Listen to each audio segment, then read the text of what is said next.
Just a couple of guys, a couple of microphones, and a heck of a lot of know. It's Football on the Know with Jim and Joe.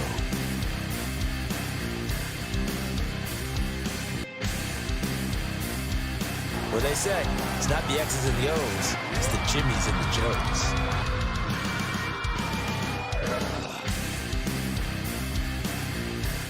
All right, what's going on, everybody? Welcome to another episode of Football on the Know. I am Jim McPhee, alongside of me is Mr. Joe DeCapita. What's going on, Autos? Welcome back for another edition of Football on the Know Show. We are locked and loaded, ready to go. However, you know, this is the last time you're going to see this studio. That's right. We are on to bigger and better things, on the way to move over to a new studio and change it up a little bit.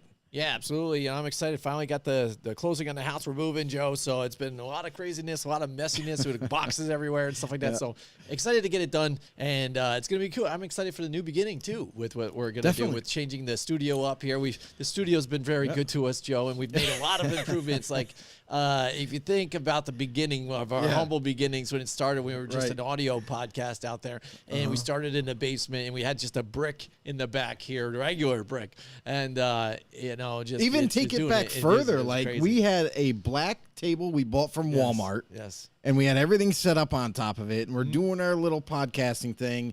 And then when we started getting to the shows, then we worried about the backdrop. And so we had black curtains. We did. It was black table, black curtains. Yeah. Absolutely. So that's where we first started. And now look at where we've come so far. And there's bigger and better things around the corner. Yeah, absolutely.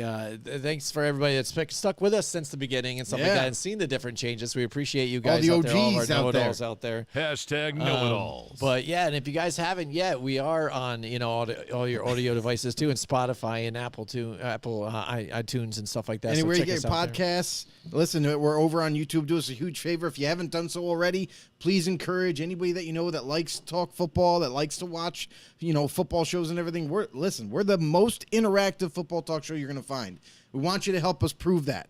So head over to YouTube, search us up Football on the Know Show, hit that subscribe button, hit that notification bell, let you guys know when we go live. And you can also follow us along, become a member, become a know-it-all on Facebook as well.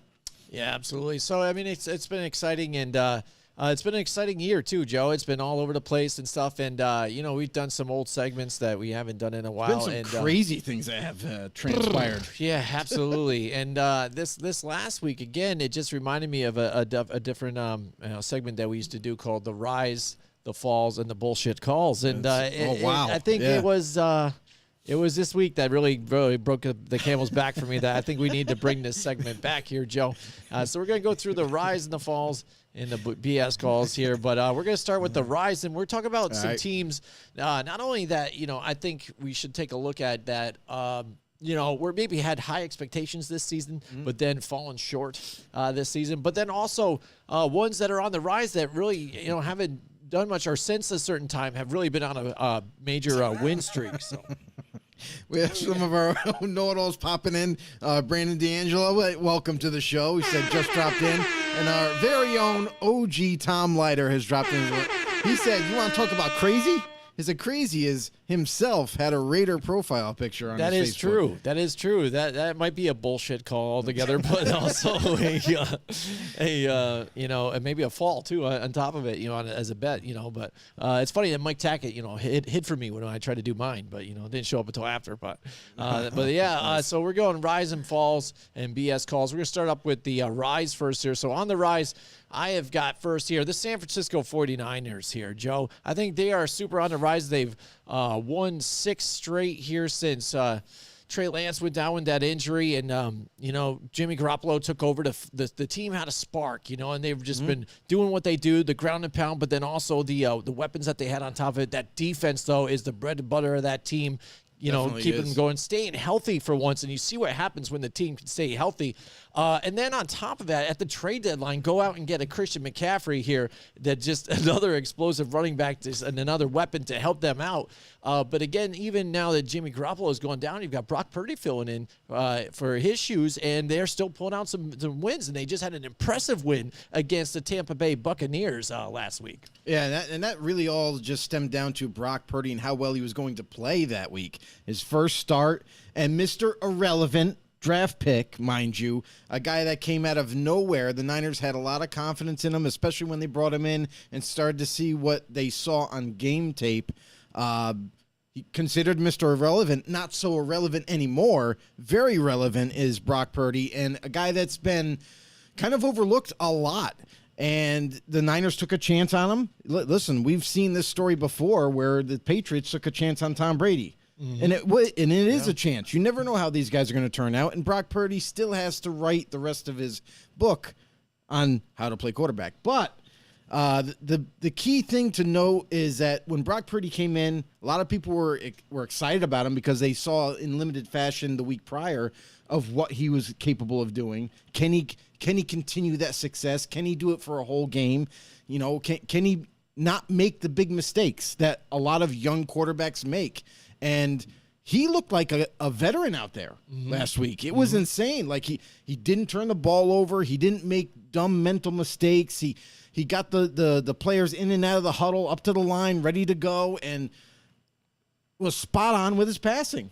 You know, hey, listen, there were a couple passes where like he could have, you know, thrown it out there a little bit more, a couple yards down the field to make it a perfect pass, but got it there. And that's all you can really ask for a guy like this. So Brock Purdy playing amazing in you know, limited snaps. Yeah. But you got to like what you see with Brock. And maybe, just maybe, if he can continue his success, continue to develop as a NFL quarterback, the Niners might have a steal in their hands. Right. And now it becomes a quarterback controversy. Because now everybody, listen, we all know that Trey Lance is supposed to be the guy. But when you don't have the complete confidence in the coaching staff, you don't have the complete confidence in some of the players, let's face it, the players aren't going to say it, but I know that there's some players on that team that weren't all in on Trey Lance. You know, you could see some of the spotty play in Trey Lance's game, and that's where, you know, they weren't putting up as many points as they probably should have with him as a healthy quarterback. Now, when Trey Lance comes back next year, in the next offseason, you got Brock Purdy, you got Trey Lance. Who knows if Jimmy G's going to stay? Probably not. He's probably going to look to go try to start somewhere else. But that's on the table, I guess, still. I mean, they still got to have that conversation. But if you have Brock Purdy trending the way he's trending right now into the offseason, there's no reason to bring Jimmy G back. Now you're like, okay, well, we're confident in Brock. We're confident what we have with him. And Trey Lance, we're still trying to figure things out. So now it's made a best man win for next season. Really nice. Yeah, and that's the thing. It's like you started off with Trey Lance, and you looked like they looked at it and said, "Hey, we got to start this guy because we picked him early. We got to see what we got." Third overall pick. So they weren't really. They were looking at. They wanted to make a push, obviously, because that's what they wanted to do still, and they had a great defense on top of it. But they were trying to start fresh and see what they had here at Jimmy G if an emergency happens. Right. And now what it's turned into, again, they are a top contender for this NFC the way it looks like right now. Tom Leiter says McCaffrey will get 150 yards against the turnstile Seattle calls front seven here. Wow, yeah, he's not so confident in his team, the Seattle Seahawks here, and that's been a team. You know, I was questionable thinking about for a couple of these, but they've been a nice story this year so far with what they've done here. But maybe now coming back down to earth a little bit and what they what meeting expectations. I mean, just like any given season, listen, any given Sunday, every single week, teams do change week to week. It happens. Whether they face an opponent that they maybe have overlooked and they end up losing, or they're playing amazing for a stretch, and then there's always that adversity teams have to go through every single season. You don't know when it's going to happen. You don't know if it's going to happen late. It could even happen in the playoffs, but it's going to happen. And Seattle right now is going through a little bit of a rough spot right now. You know, they're not back to their winning ways just yet. They're not. Yes, Tom, he just commented exceeding expectations already. Absolutely, because this is a team that nobody gave a shot. Right. Honestly, if I told you at the beginning of the season, hey, guess what? Geno Smith is going to be the starter for the Seahawks. What do you think the record's going to be? Nobody would have gave him a winning record. Let's be honest. Yeah. I definitely wouldn't have. But with Geno Smith's surprising play, with him to not only know the offense and to run the offense extremely well, knowing when to run, when not to run, when to throw the ball, like everything seemed to come together very quick for Seattle this season, and almost too quick, because we know that they're not ready to take that hurdle, that next hurdle to maybe even be a contender in the playoffs. But what they've been able to accomplish so quickly has catapulted this team to be in the NFC and maybe make a run into the playoffs. Right. They're going through a rough spot they're right in the now, playoffs at this but point. they got to get healthier. I know that they're getting Kenneth Walker III back this week, which is going to be a boost That's a big to them. part of their offense, yeah. But going forward, like, they just got to kind of get back, get the ship back up and tight here, get it rolling a little bit, and get back on track. Tom Leiter also said drafted 2 starting tackles, 2 starting corners, and a stud running back. There you go. Draft a D-line, and we're all set. Yeah, and that's what the thing is. You talk about expectations for the year, and I saw them maybe rebuilding again, being at the bottom of this division. I ain't gonna lie, probably a lot of other people thought the same thing. Oh, absolutely. So the fact that they're 7-6 right now, and the way the NFC is in the playoff contention. It's anything right now. Then anything can happen, especially when they play at home the way they are with the fans. So right, and going back to the on the rise with the Niners, I wouldn't say, like, for me, I wouldn't say they're an on the rise team until when Trey Lance went down. Right, exactly. Because Trey Lance, I didn't have that much confidence in him to carry this offense and to be able to do what Kyle Shanahan really wants him to do. But I had a lot of confidence. If Jimmy G was the starter week 1, this team would be in a lot better shape too. Yeah. Like, not to say that they're not, but I feel like they would have won more games and had a bigger lead at this point. But for the Niners, defensively, that's not a surprise. They're a top 5 defense all day long. Like, you look at that team and where's the weaknesses? There's not very many. So if any, and that right there, that defense has managed to help them stay in games when they were struggling on offense. And now that they have an offense to pair up with it, it makes them extremely dangerous going forward. Yeah, and Tom Leiter says Niners traded the future for McCaffrey, and it shows you they're trying to just go all in. Come true. We've seen it happen before with the Rams. They did the same thing. They went all in. They got Von Miller. You know what I mean? They added a couple more pieces via trade mid-season because they were like, you know what? I think we can push and not only make it to the Super Bowl, but also we can win the Super Bowl. So they went all in just like that. And then the Niners, they saw an opportunity mid-season where they're like, hey, we got a really good team.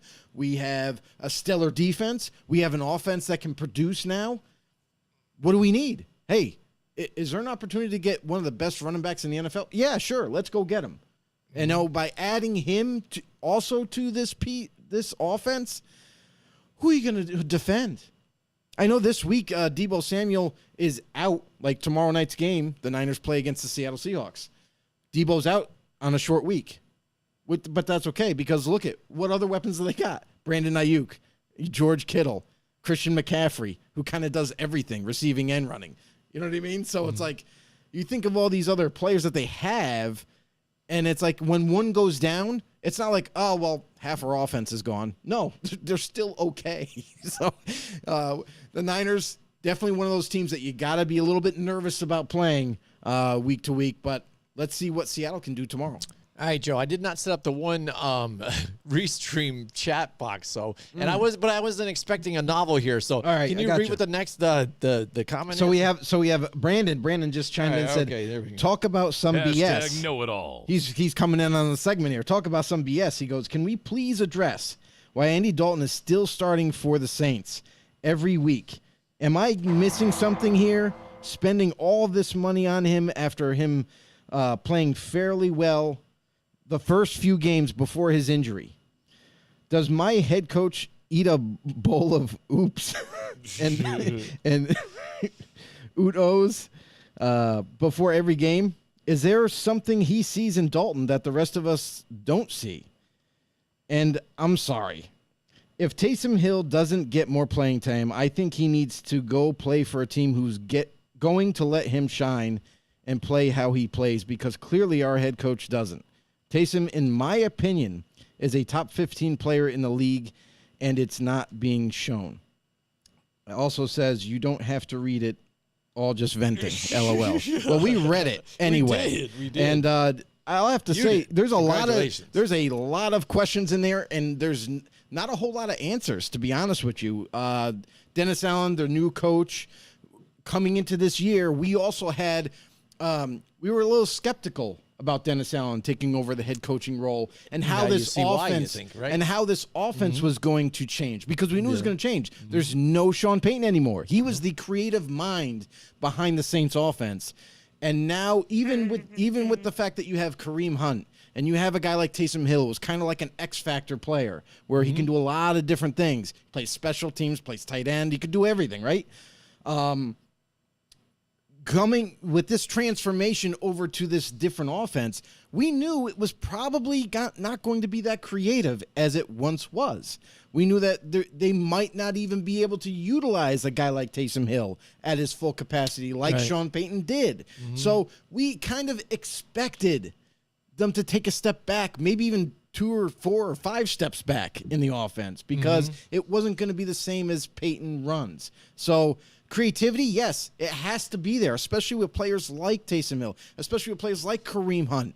And when you don't have that Pro Bowl Hall of Fame type of quarterback anymore like you had in Drew Brees, it's scaled back big time. So Andy Dalton's not going to be able to pull off those big time throws late in the games and march down the football field. So that's kind of all gone. And for Andy Dalton, I will say this. Dalton, good backup. Good guy to kind of throw in there to kind of manage your team, and that's kind of what it's been. And the one excuse was, oh, well, it's because Winston's hurt. We got to put him in. We got to play him. Winston got healthy. Yeah. We're still not Still putting not Winston still back putting him in. in We're there. still got Dalton out there. So something tells me that with the coaching staff, with Dennis Allen, with the offensive coordinator, there's got to be some kind of trust there where they don't trust Winston enough to run their offense, or they just flat out don't like Winston over Dalton, which is a little telling. And not everybody's going to see the same way, right? Not everybody's going to have the same belief or same philosophies.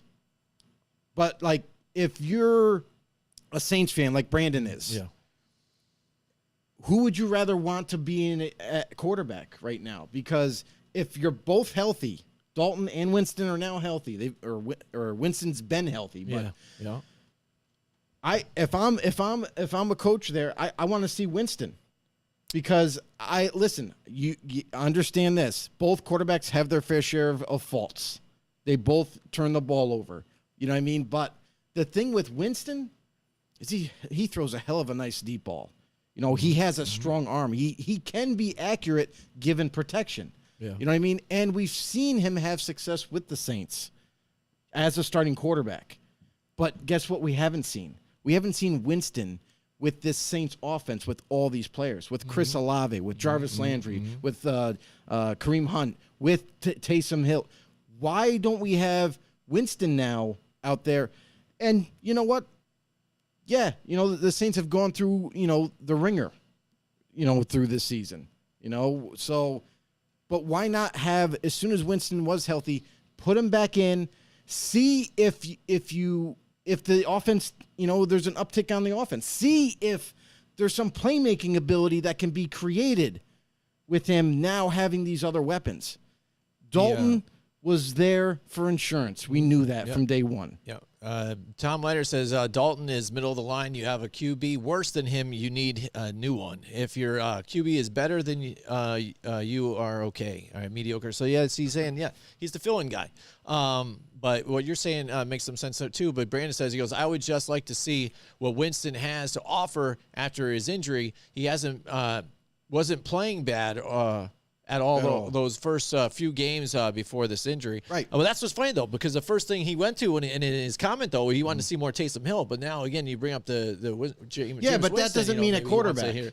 There. You want to see more Taysom Hill, maybe more snaps. Yeah, I like, one, I like what they do with the offense and putting him at tight end and stuff like that. But I'm like with Brandon, I would like to see him more, him out in different types of plays and even more throwing plays, because you and I have talked about it plenty of different times. It's like when he's out there, the percentage between run and pass is astronomical. It's mostly run, like Yes. 98% of the time he's going to Right. just run the ball. So Yeah. you would think the fact that you kind of know that already as a defense, and you still can't stop him at sometimes. It's pretty troubling because they don't usually do it. But he is capable of doing it sometimes. And you know what? It is a little bit of a mix, and it does move the chains from time to time. sure. So it's good to move it around and mix it around and keep it involved in the offense, especially if you don't have the guy in the room right now. You know, if you don't think you have that quarterback going forward, why not mess around with it? Unless you really just feel Andy Dalton's the gap guy, and we're going to just take whatever we end up getting for wins, and whatever our record is, we're going to draft a new guy. But Yeah, the fact right. that you did have Jameis Winston there, and that he is healthy, we already know what Andy Dalton is. He's a true veteran. Jameis Winston, what is the still the measurement out on there? Dennis Allen was in their coaching staff still when Sean Payton was there, Right. But now he's making his own evaluation. Has he already wrote him off, or the fact that you're not starting him to see what he has for a full season? I think is intriguing here. I think it's pretty bad. It just goes to show you this is why a lot of fans. I don't know about we don't know what the players are thinking, but I know a lot of fans are kind of upset at Dennis Allen right now. They're like, hey, we should be better than what we're showing. We should be better than what we have as a record right now. With the talent that they have on the But roster. they've been injured, though, too, for a while, despite- especially their I- weapons. I know that, but everybody goes through injuries. No, I hear But you. I know that this for a is fact. this is why we're kind of hinting at the offensive play calling. This is why we're hinting at some of the coaching decisions that are being made week to week. This is the problem, and everybody goes through injuries. And so far, Chris Olave's kind of been a truly amazing rookie for them already. So he's been able to show some breakout ability that he's had in college, now transforming it over to the NFL. Something that the Saints fans can get behind, something that they can kind of be like, okay, cool, we got a weapon that's legit. Now let's build around that. They have other players to distribute the football. Why aren't they? Why aren't they becoming creative with these guys, just like you mentioned with Taysom Hill? I don't think Taysom Hill will ever be a starting quarterback. Yeah. However, what he is a guy that is extremely difficult to defend, no matter in what capacity. Whether he's running the football, whether he's throwing the football, whether it's a mixture of a lot of things where he's playing tight end, slot receiver, whatever it is. We see him even playing special teams and making the tackle right away. Like, the guy is truly an amazing athlete, and why not utilize all his talents instead of to kind of limit him? So for the Saints and the coaching staff going forward, utilize Taysom Hill in those type of option plays where he could either run with the ball, or maybe he can, as soon as he sees someone's open, just pop it over the top and get the job done. Brandon says game changer, needs to be on the field, more snaps, even playing a different any position when Winston's out there at QB. He said we've had injuries too all season with Landry and Thomas, and that's what I was bringing up to the fact about that. And we have Mike Tackett in the house with us tonight. There he is. What's going on, Mike? Says he's on YouTube. Welcome He can't back. wait to see the new studio. Yeah, me neither, dude, because I don't even know what the hell we're doing right now. We're moving to a new house, trying to figure out the logistics and what we're going to do with decorating and whatever and stuff. We're talking about adding a third person to our show, and a studio guy that's going to be with there giving opinions to with us and helping with graphics. So there's going to be some change up, coming up here in the next couple weeks, and then this going into this next 2023 season. So 23 years. So, I mean, a new year, new different things. And we also have some stuff down in the lowdown that you guys will be opening up for you guys later on next year too, as well. Some exciting news about the show too. Open for some big news. Big coming news. Yep. All right, here we go. Tom Lander says, can't go a week without saying what a great trade Pete Carroll and John Schneider made for Russell Wilson, number 2 pick right now. Drafting quarterback for a defensive player that can disrupt. Yeah. Any Bronco fans it's in here? looking nice, right? Mike Tackett, he said he went 8-5 last week. He's at a 111, 93-2 on the year. Smells like third place. Maybe you did better than we did last week, by one game. So hey, you gained up a game there, buddy. So keep it going.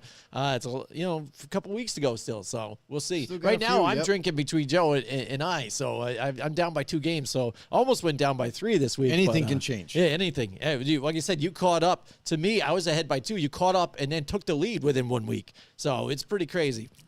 But anyways, we're talking about the rise, the falls, and the BS calls. On the rise again for me, it's got to be the Bengals here. The Cincinnati Bengals, Joe, they've won 5 straight games and have now tied the Ravens for the top of the division right now. And Joe Burrow, the way he's playing too right now, he's in league conversations here about the league MVP. And so the way he's playing, again, at first, it was a little sketchy. You're looking at it, you're like, they went and spent money on this offensive what's line. going on? He's getting banged up again, and they look terrible, not on the right page. And then for the couple of weeks that Jamar Chase was out, it seemed like they were hopeless without him, even though they have the weapons around them.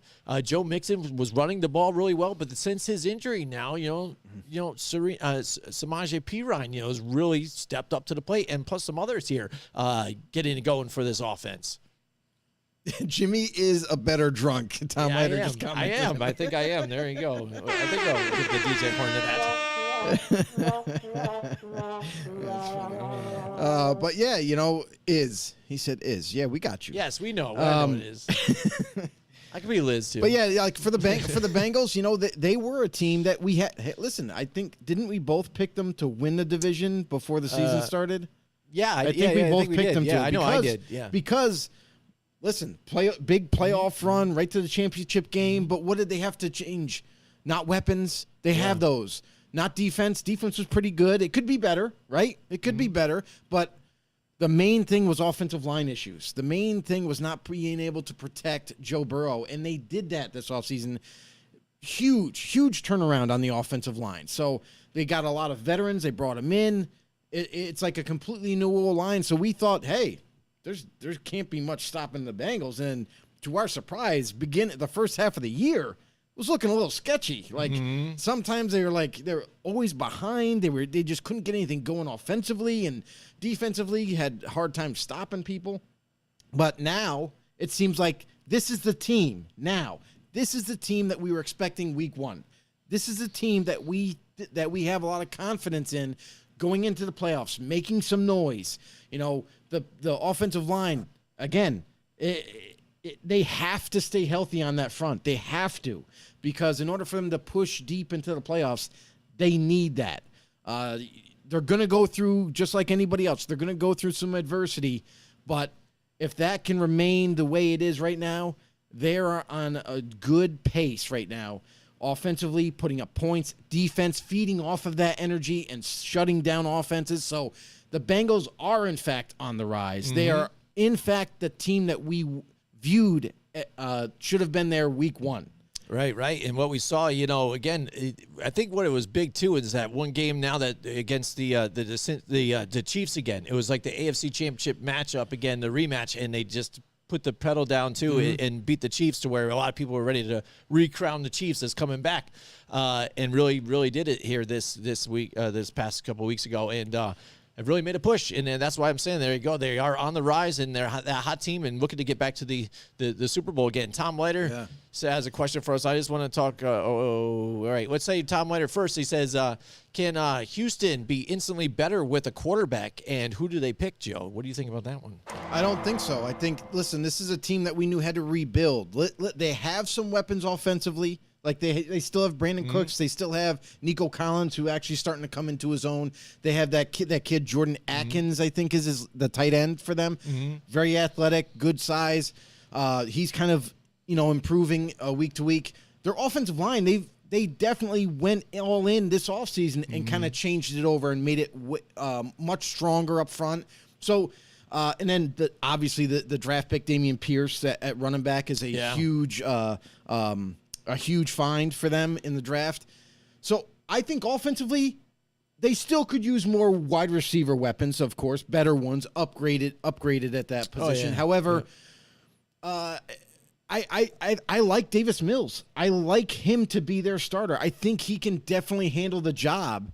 And if the defense could somehow give the offense more opportunities to score, this would be a completely different team altogether. We would see them not only, they are competitive, but they're just losing all those games.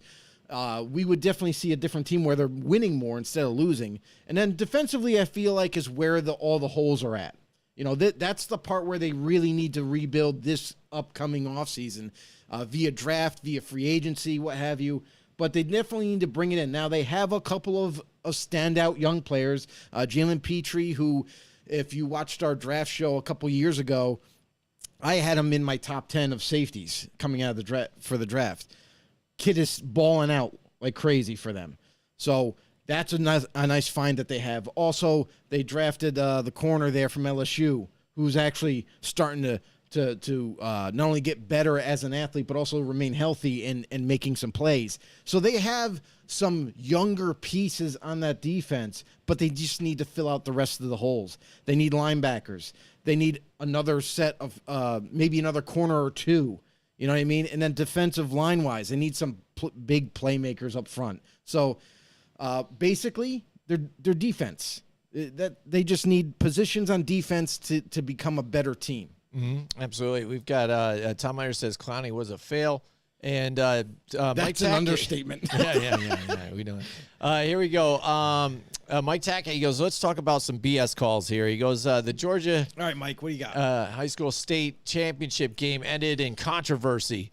On a 4th and goal on the 3, the defense stopped the offense at the 2. The refs award the offense with the touchdown, and afterwards admitting that they messed up. What? And now will now start using instant replay. Oh my God! Oh my goodness! No way! Wow, dude, Dude, that that's is an crazy. Epic fail. Yeah, yep. Oh man, a lot of Are y'all fucking serious right now? Like, is this for real? a lot of angry Man, parents you in know the what? bleachers. Yum, yum, yum. Get the fuck out. This ain't delicioso. Yeah, there you go. It's that's pretty bad. That's like, I hate that too when the That's- NFL would do that too. You know what I mean? Oh, They're they're like, pretty oh, bad by the too. way, the ref screwed it up. So, okay, you already ended the game, so you Yeah. didn't interrupt it during the game or anything. So that doesn't make me feel any better. Right. Doesn't make the team any better. And doesn't give them a win back. You just No, no no. retries. None of this. Right. Like, but hey, yeah, I hear you, man. the NFL apologizes to the New York Giants for that bad call last week. Oh, yeah, I know. Oh, They've done thanks that a lot. a few times. Thanks Yeah. for the apology. Yeah. That's really what I want. Yeah. No, how about you fix it in game? That's what we need Oh, to get we're getting to those in just a little bit and too, Joe. I just got to touch on this real Sure, quick sure. because now that the wheels are Years turning. ago, and got to catch you while the wheels are going. Don't want you to fall off the wheels. Don't fall off the track now. But the thing is like I know the NFL's stance on reviewing certain plays is, they're like, oh, it's going to take too much time up in the game and it's going to make the games go longer and no, it's not. It doesn't have to. You guys make it last as long as you want. But all you really need to do is look at something maybe 3 times. You know what I mean? Look at it 3 times, make a call. Do you see it? Do you not see it? It is what it is. Well, and make the right call. They bring out the game longer when even they're not using the instant replay. You see them how many times they have a conference. huddled this season, Yes. and the announcers are even commentators are even like, they're together. They're talking together for a long time. I They wonder what literally, they're figuring out here. Like, they're what is on it? the field, You know? and it's 2 minutes have gone by. Yeah, and then they're And- like, and they're still talking there's about no stuff. flag on the play. Yeah, Like, and then you what? come out and say no flag. Come on. Tom Leiter says, get out of the zoom lane if you aren't going zoom.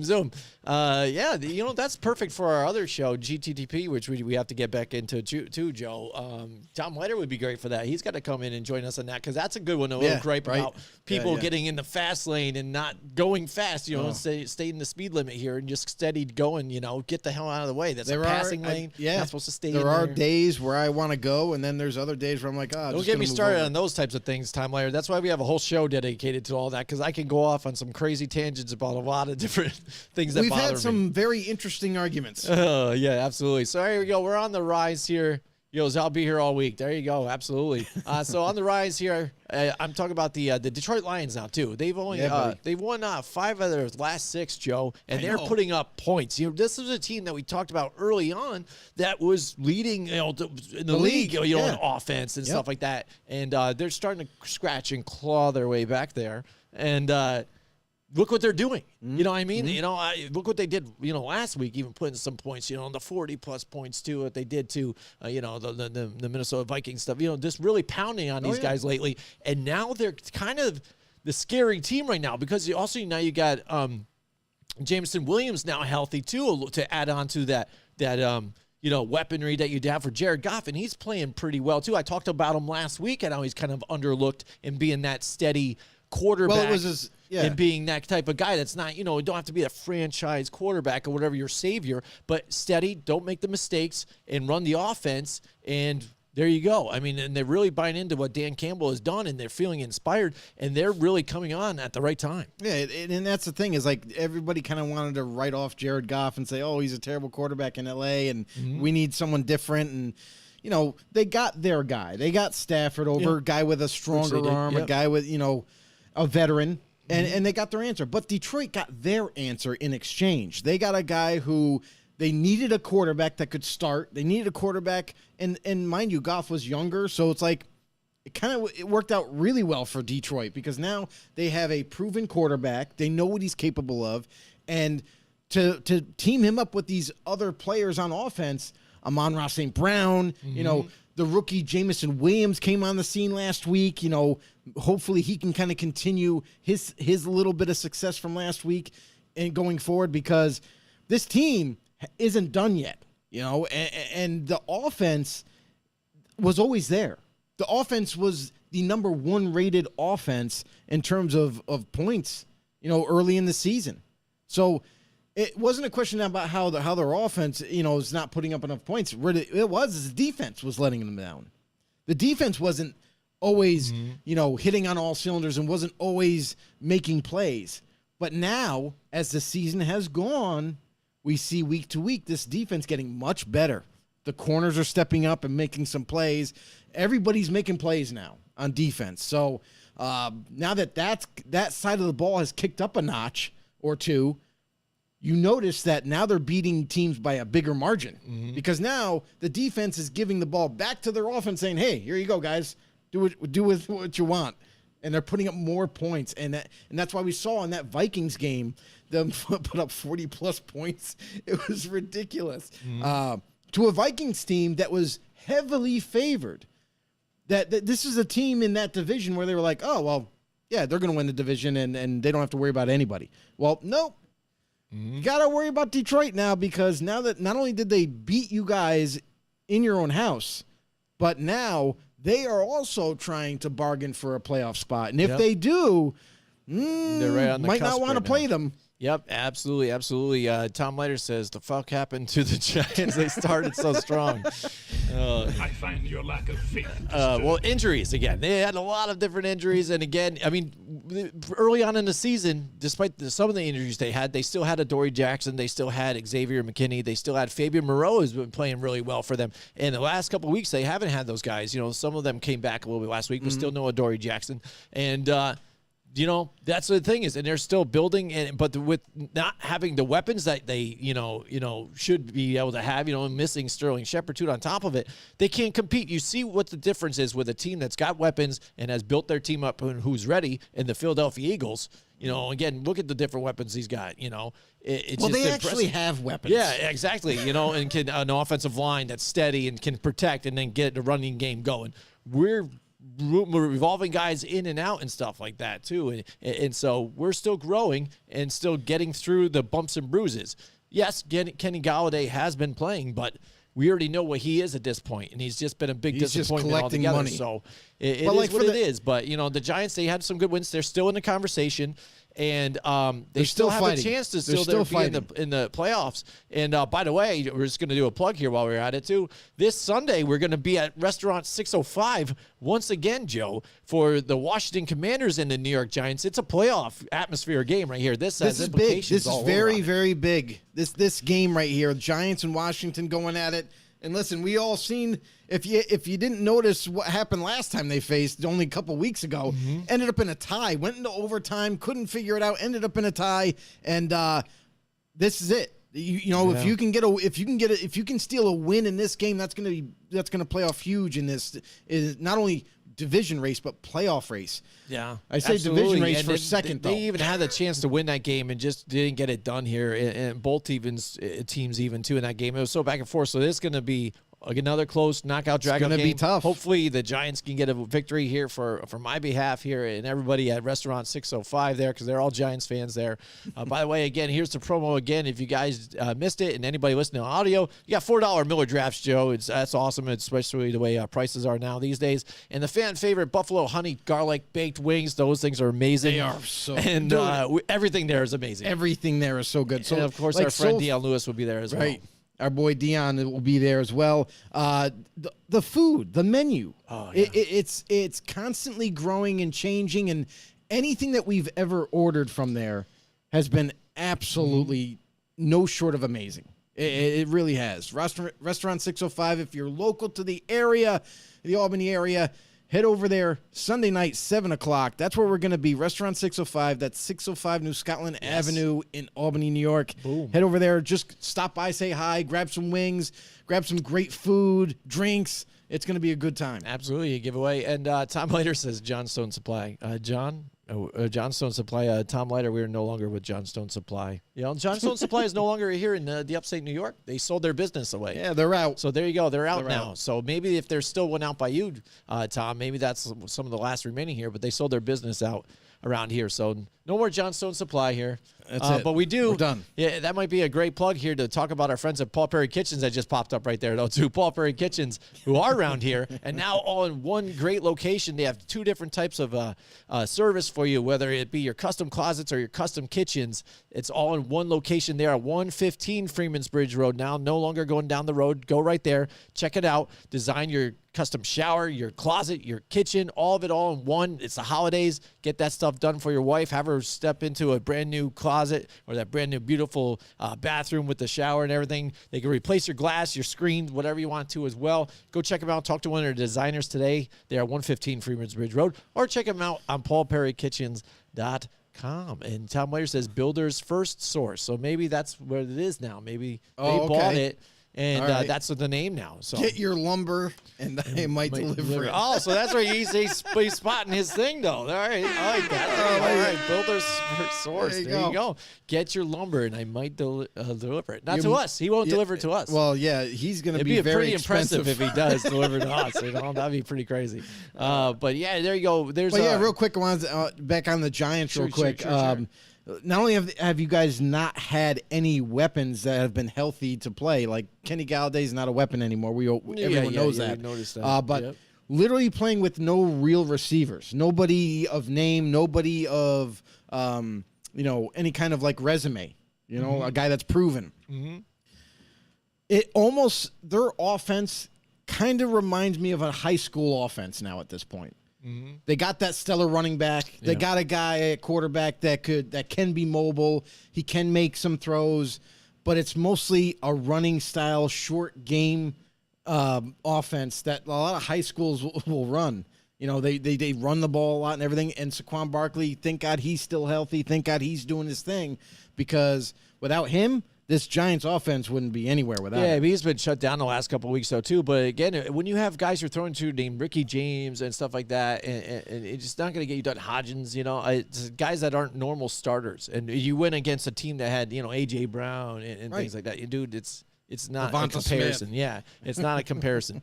Here you go. Mike Tackett says, does Jordan Love start somewhere not named Green Bay next year? I think if Arizona, Houston, Carolina, Indy, and New Orleans as teams they could be looking for a quarterback, even if it's only for a year or two.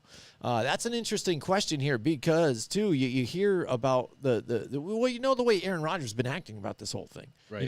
They gave him his deal and stuff like that, and he's not willing to sit even though he was injured with the thumb and everything else. Yeah. And it's like maybe I'll consider it, maybe sitting and letting Jordan play. It's like, dude, really? Dude? Consider and the fact that they went out and drafted this guy because they wanted to try and maybe have him be the future, at least see what they are. Yeah. And the fact that Aaron Rodgers has kind of held this team hostage, and they're like negotiating. Well, you say you don't negotiate with terrorists and stuff like that, but this is what this team has kind of bowed down to, what Aaron Rodgers has wanted, giving into all of his demands. He's that bank robber that's in there, says, I need a helicopter, I need a bag full of money, I need this, and and way to escape. And they're like, sure, what else? Is there anything else you want? You know what I mean? They're like, and they're not sending in the SWAT team at the same time. You know what I'm saying? He's got him hostage, doing this whole thing. This guy isn't getting his starting time, but the fact, will they trade him? What would they get?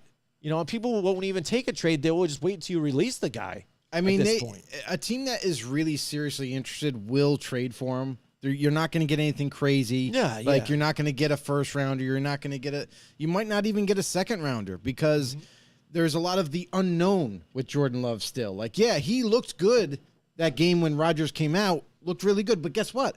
That's in Green Bay's system. That's not going to be in your system. It's a different offense that he would be going to. He has to relearn it, get acquainted with the players that he's going to be playing with. There's a lot of variables that go along with it. So there's no guaranteed success for Love if he goes somewhere else. But if he stays in Green Bay, if Rodgers doesn't want to be a part of Green Bay anymore, because we've heard those rumors too, where like he's contemplating on maybe backing out of this deal and retiring, or even maybe they can pull off a trade with that kind of crazy salary that he has. So that's a big hurdle, though. I don't know if we could ever get there with Green Bay if they would move on from Rodgers right now. But for Jordan Love, I don't think they would entertain. I honestly don't think Green Bay would entertain trading Jordan Love unless it was the kind of trade that kind of blew you away, where it's like you can't turn it down. If somebody was to offer you a first-round pick for him, you know what I mean? And you're still going to have Rodgers for the next 3 years or so. Like, maybe then they would do a trade. But I don't see a team offering that kind of compensation for him. So I still feel like he'll stay where he is. You know, Rodgers, that whole situation, are going to have to figure out.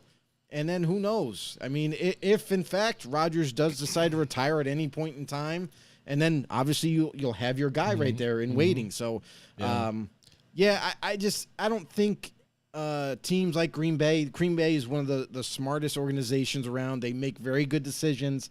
I don't think they would be so quick to just trade Love away and trade possibly their future. Yeah, Tom Leiter says Love to Seattle. Now, what they have now, I mean, is that what you do? Is that what you're looking for? Maybe a trade to see what you have there too? I mean, because you're not going to have, if you stay in contention here for the playoffs, you're probably going to be middle of the pack. And unless you go further down into playoffs, but looking at Seattle at the middle of the pack, in the 20s. do they go? Yeah, they're going to go and try and get a half. Quarterback at that point. You know what I mean? Or do they try and trade up? Are they looking into something like that? Because right now, you know, they went and did a trade and got a quarterback. You know, and it didn't work out. You know what I mean? Because you're starting now. You know, Geno Smith instead. You know what I'm saying? So it didn't work out with Drew Lock. So you're kind of hoping at that point. But they go and do another trade like that, or do they want to just say, let's try and do something in the draft? That trade that they did, it wasn't Seattle going for Lock, though. You know, that was trading Russell Wilson away. But then maybe, the reason why they traded Lock away is because they knew that he wasn't ever going to be their guy anyway. Why have him as a backup? Why try to keep him? So they just kind of threw him. It was like a throw-in in that trade. But for Seattle, for them to possibly get Love or something like that, he's saying second round for Love. Second pick in the second round. Yeah, I think you still would have to blow them away. I don't think that would be enough for them to go away from Love. You got to give it, like, that's what I mean. Like, in order to really convince a team to give up on him, like, granted, I get it. I wouldn't give up a first rounder for Love because you don't know what you're going to get on your team. Like Jordan Love on the Seattle Seahawks, maybe he doesn't ever become as good as Geno is now. Maybe he does. Maybe he surpasses Geno Smith. You just don't know what you're going to get. I like Love's talent. I'm not in love with it, but I like it. But because he's been entrenched in Green Bay for so long, knows the offense front to back for so long, and learning under Rodgers and all that, like, I feel like if he was to stay in Green Bay, and when it's Rodgers' time to move on, whether he retires or whatever happens in the future, and Love steps in, I think Green Bay doesn't miss a beat if Love stays there and is now their starter, and now with Christian Watson and other young players that they're going to add in the future, like they have something to build off of. You know, they're not going to scale back and be like, oh, we don't have a quarterback, we don't know what to do. Yep. So I don't think they would trade Love unless if Seattle was willing to give up a first rounder. I think now you can have that conversation of like, okay, now we're talking about a first rounder. It doesn't matter how low it is though. Yeah. It could be a low pick if that's what you really need for, you know, and you want to bring in a Love to compete against a Geno, because Geno is not young. No, Geno is on the latter part of his career. So it's not crazy to think that they can't pull off something like this. Because if you only have to give up a low first rounder to obtain Love, and you get Love in, now he's your starter. Now it's like, okay, now we're going to build around him. We already got DK. We already got, Lockett. We're in good standing. Now we just got to keep building around everybody else. So it's a conversation, crazy. but I don't know. It's Even not crazy. looking at the teams, though, the way the ones that he had listing, I just don't see it happening for any of those. Especially even if you look at Carolina, they're winning now with Sam Darnold, something they had there all along. Again, just too, and then just maybe that Matt Rule just didn't, already quit on him, and stuff. So, but. Right now, they're winning a little bit here. So will they stick with him and see what happens? Tom Leiter says Matt Hasselbeck was number 2 in Green Bay and then took Seattle to a Super Bowl. So right, yeah, no, yeah. we're not saying it can't happen. It's just like when Matt it comes Hasselbeck, to wasn't he even a starter before that though, or no? No, he was I'm trying to backup. think he was a backup. Yeah. But my thing is, like, not saying it can't happen. It's saying it's a matter of prying away a player like that, a young quarterback who is in waiting, technically is in waiting to take over that job. To pry him away, it might cost a little more than you might be comfortable with, because you really don't know what he's going to turn into for your team. New offensive philosophy, new way of doing things. So I mean, not that it can't happen. It's just a conversation that really needs to be well thought out before a trigger's pulled. And he's another one of those guys that maybe you talk about going to a Super Bowl, and he's not one of those winners, but you always bring up the fact that with the Baltimore Ravens and stuff like that, their quarterback Trent Dilfer. Trent Dilfer is always that guy. I feel bad for Trent Dilfer because hey, he's that guy. They're like, oh, you can win with a guy like Trent Dilfer. It's like, oh, dude, screw you. But Matt Hasselbeck. Sean Alexander was a really kind of got them then too. He was their rock that kind of get them going there in their running game, and what he was able to do for that offense has really got them there. But again, a sturdy quarterback trying to not make mistakes, run the offense well, and got him to a Super Bowl. And that's what I've talked about with like Jared Goff and some of these other guys out there. And that's part of it, right? But when you look at teams like that, like, okay, yeah, you won with Matt Hasselbeck, but it wasn't because of Matt Hasselbeck is why you won. It's because of that stellar defense you had, because of the weapons you had. Like, that's what made that team great. And Hasselbeck, great manager, quarterback manager, if you will, of the football field. Like, didn't turn the ball over, didn't do any crazy things, stayed in his lane, made the pass when he needed to make the pass, and and that's how great teams become great. Absolutely. And Teamwork, it seems baby. like, the Jags, when they went there with Blake Bortles, he just wasn't the guy, and they had to try and set up other successes for them to take the victory, and he did not get it done for him. Alexander was a product of a great O-line. Oh, there you go. So didn't we have we have Sean Alexander right here, right there. That's where he is. Boom, Look at there him. he is. He's right there on our thing. I forgot it. We had some of Forgot those all there about too. So Sean. yeah, I did. How did I forget about that? Hey, where is he going to be in the new studio? I don't know. Is he going to be I don't up front? know. I don't know what we're going to do. So what are we going to do with these guys? Maybe we'll hand them out to people. Who knows? All right. So next up, we've got now the falls. We did the rises. Those are some of the teams on the rises. Joe, do you think I missed anybody on the rise? I mean, there's some that have been there, but. I was trying to look at more, immediate type of, boom, Like right kind now of type of now. things. Yeah, I gotcha. Because they're fresh right now in a team that could be scary moving forward. But let's go to the falls here. If we're being honest, we could even add the Jets to that. Yeah, I This guess. is a team that we never thought, just like Seattle, never thought they were going to do anything compete this year. but honestly, we didn't think they were going to be as competitive or even be in the hunt to possibly play in the playoffs. So, that's a team that to me is on the rise. Maybe not this year. They are definitely on the rise this year, going into next year. Like others people talked about, they're kind of premature going there. So let's see if they have something in Mike White, moving forward. Listen, what they're going to do there. For I that. think Mike White is a very good quarterback. I just don't know. I want to see more of him on the football field. That's all. I need to see more from him. Yeah. Like against the Vikings, had a chance to be a hero at the end, couldn't get it in. You know what I mean? Throws great, has a ton of passing yards in his few starts that he's had, but not a lot in terms of like touchdown to interception ratio. It doesn't look that great right now. So let's see long term. These next few weeks will tell us what the Jets have in quarterbacks. Yeah. Now, so for me, I've got to say the Arizona Cardinals. Not that I expected a whole lot this season. I thought they'd be better though than what they are currently right now. I mean, in the last 10 games, they've only won 2 games. So not very good. And even since DeAndre Hopkins back, again, not getting on the same page and just mistakes all over the place. And so much that, again, like Mike Tackett talked about, the hard knocks during the season. It seems like there's drama on that show and stuff like that. We've been following him closely in the media, and they're wanting to try and push Cliff Kingsbury out. You're seeing the questions in the press conference after what's going on, especially now an injury to Kyler Murray. And it almost kind of sparked the offense a little bit, too, when he went down. But then Colt McCoy became Colt McCoy again in that game. And but the team not playing up to, I think, even a level of what you thought maybe they should start getting to, with these young, quarterbacks, Kyler Murray, and Lamar Jackson, those guys in the same group trying to move forward and be the new face of the NFL. And took a very big step back, and you notice the mistakes to where there's things like that happening. DeAndre Hopkins, fumbling in the last game too as well. Just not together all on the same page where again, Steve Keim, we talked about maybe his job being that, chance of being fired or whatever, because that's what I've heard along the Arizona, media. But now he's even out indefinitely because of health issues.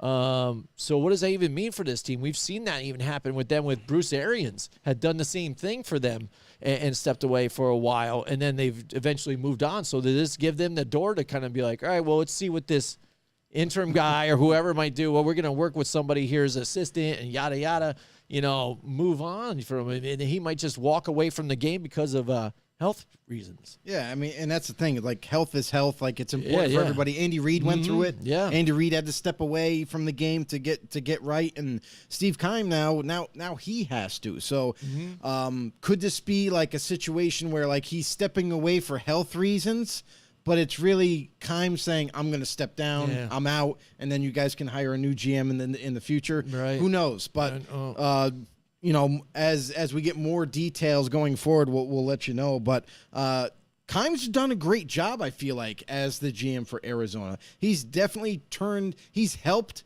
turn this team around roster-wise and put better talent on the football field, give them a better chance to win games. And this is a team that's not far from the winning ways that they had. You look at a couple years ago, they're 12-5 at the end of the year. This is a team and they were 8-8, I think, last year, something like that. This year was definitely a year that this is a team that we thought was going to turn the corner a little bit. They were going to kind of get back to a little bit winning, maybe get 10 wins or something like that. But this is a team that needs everybody on deck. This is a team that Kyler Murray needs his DeAndre Hopkins. Didn't have him the first 6 games because of suspension. You know what I mean? This is a team that then when Hopkins came back, their offensive line was banged up. They had no O-line, no center, no guard, no tackle. Like, they have been through the ringer in terms of injuries, just like a lot of other teams, but with key players. And it's not helping them to be able to get back on track and to be able to get back to their winning ways. I think this is a little premature for the media, for the fans even, to kind of come down on Cliff Kingsbury this year and say, oh, well, you're not winning games. Okay, well, we didn't have Hopkins the first 6 weeks. We didn't have our offensive line now for who knows how long. Will Hernandez was supposed to come back this week, but who knows?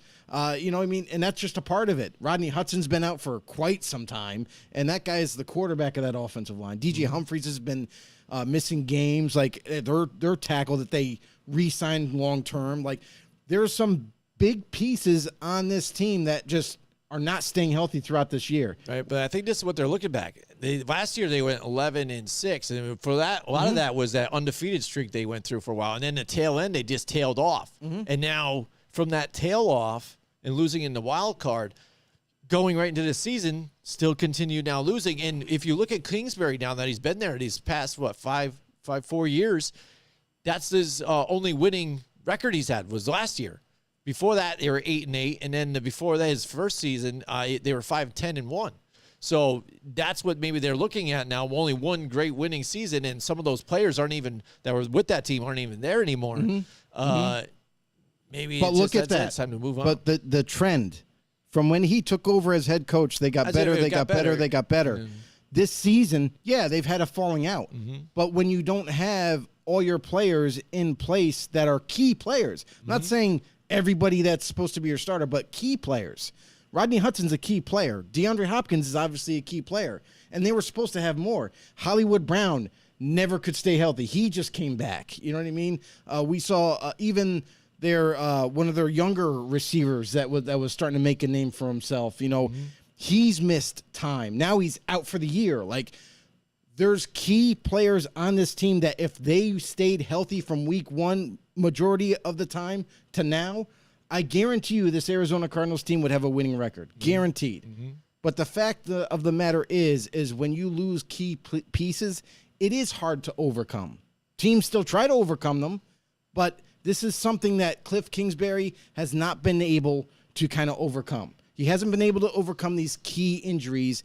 And mind you, if you're a Cardinals fan and you're watching these games, it's not all Cliff Kingsbury. It's execution on the football field too. There are times when I've seen Kyler Murray deliver a ball and the guy drops the ball. You know what I mean?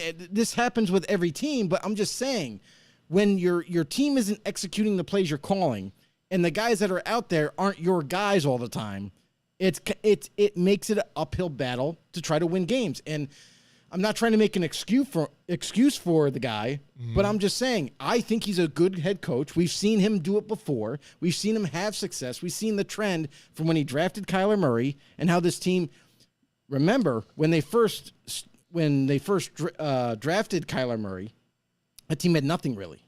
There was no real standout receivers. There was no offensive line. And slowly that team had to get better. And then defensively was the weakest point at one point, where the defense needed to get better, and they had a lot of aging veterans.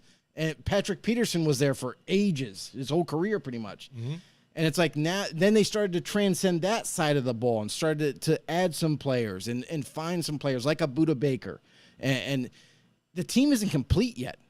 And I still think this team could be successful. But I think if you hit the reset button now and you move on from Cliff Kingsbury, you get a whole new coaching staff. What's to say that now you're going to have to hit not only the reset button, but now if a coach comes in there and doesn't like a Kyler Murray, doesn't like his style of play, you know what I mean? What are you going to do? You're going to get rid of him now? Now you got to add a different quarterback, and who knows? You could end up, setting back your team another 5 to 10 years in order to become relevant again. So be very careful on what you want. I think Cliff Kingsbury is a good coach. I think he should stay at least one more year to prove himself and prove with that team that he can be a winning coach. He can get it done. Well, one thing is now that Kyler Murray has that injury, he could be out all of next season. So he won't be out all next season. With that, because if he gets the surgery now at the end of the season, now he's going to be recuperating for all next season. So then what do you have? Then you're just on one more year with it. So no, I think you're going to be on with another Colt McCoy season again, or is it going to be somebody else? Who are we going to have in there? And so it's going to be another losing season probably again. So it's almost a waste at that point. It's not going to take that long for him to come back. All right. Next, Tom Leiter says he wants to know badly about this question. He brought it up before in the chat, but here he is now. Who is the MVP right now? He said Jalen Hurts earlier on with a question mark. Out of everybody right now with the talks of league MVP, Joe, what do you think? Who's the MVP of the league right now in your opinion? It's really a tough race, to be honest. I mean, this is the thing. This is why we need to see more weeks of all these players playing. I mean, this is why you wait till the end to kind of put your vote in. I think it's funny about this year. It kind of seems like there's no real standout guy that's kind of taking off, even though maybe it should be, I think, with Jalen Hurts, the way the team has been playing. Jalen Hurts is definitely one of the guys that are better than what, he's definitely improved from what he's done. Patrick Mahomes is always special and stuff, but again, he does those bonehead things like he did last week. I think last week he thought they were kind of roll those guys, so he's played more of his backyard ball that he does, always confident in what he does with whatever throws he does. And it looks dumb. You do these dumb interceptions, and you're like, dude, what are you doing? He even shakes his head like, oh man. But you should have. If you're smarter than that, you should have done something like that. And then Josh Allen, had that little lull part, but now they're starting to build things back up. They're on a winning streak and getting going here. But Joe Burrow, again, you can't deny what they've done here with the Bengals. So it is all over the place. But should it be Jalen Hurts at this point? I guess for me, the way they rate or vote these things, that team's got the best record right now, and they are rolling, and he has improved. So for me, maybe at this point, it's got to be Jalen Hurts. Could be Hurts. But I mean, the other guy to think about is Justin Jefferson's having a phenomenal year too. Imagine that, if it isn't a quarterback even at this point. Yeah, it could be Joe Burrow. Like he started slow in the beginning, but now coming back. I mean, MVP is kind of like a hard. For me, it's kind of like a hard thing to kind of vote one player to be MVP, like most valuable player in the whole league. It is very hard. Hurts is definitely up there in the conversation for sure. Mahomes, for me, he's also in the conversation. But yeah, Justin Jefferson is another guy that's a non-quarterback that is also having an amazing year. And that, if you look at it in the sense of even to a value to your team, because there's always that conversation too. Yeah. When you think of most valuable player, you got to think of value to the team too as well, and that's always. I think it has to be part of the equation for sure. Yeah. All right. And Tom Leiter says Favre won back-to-back MVP, being a bonehead. So there you go.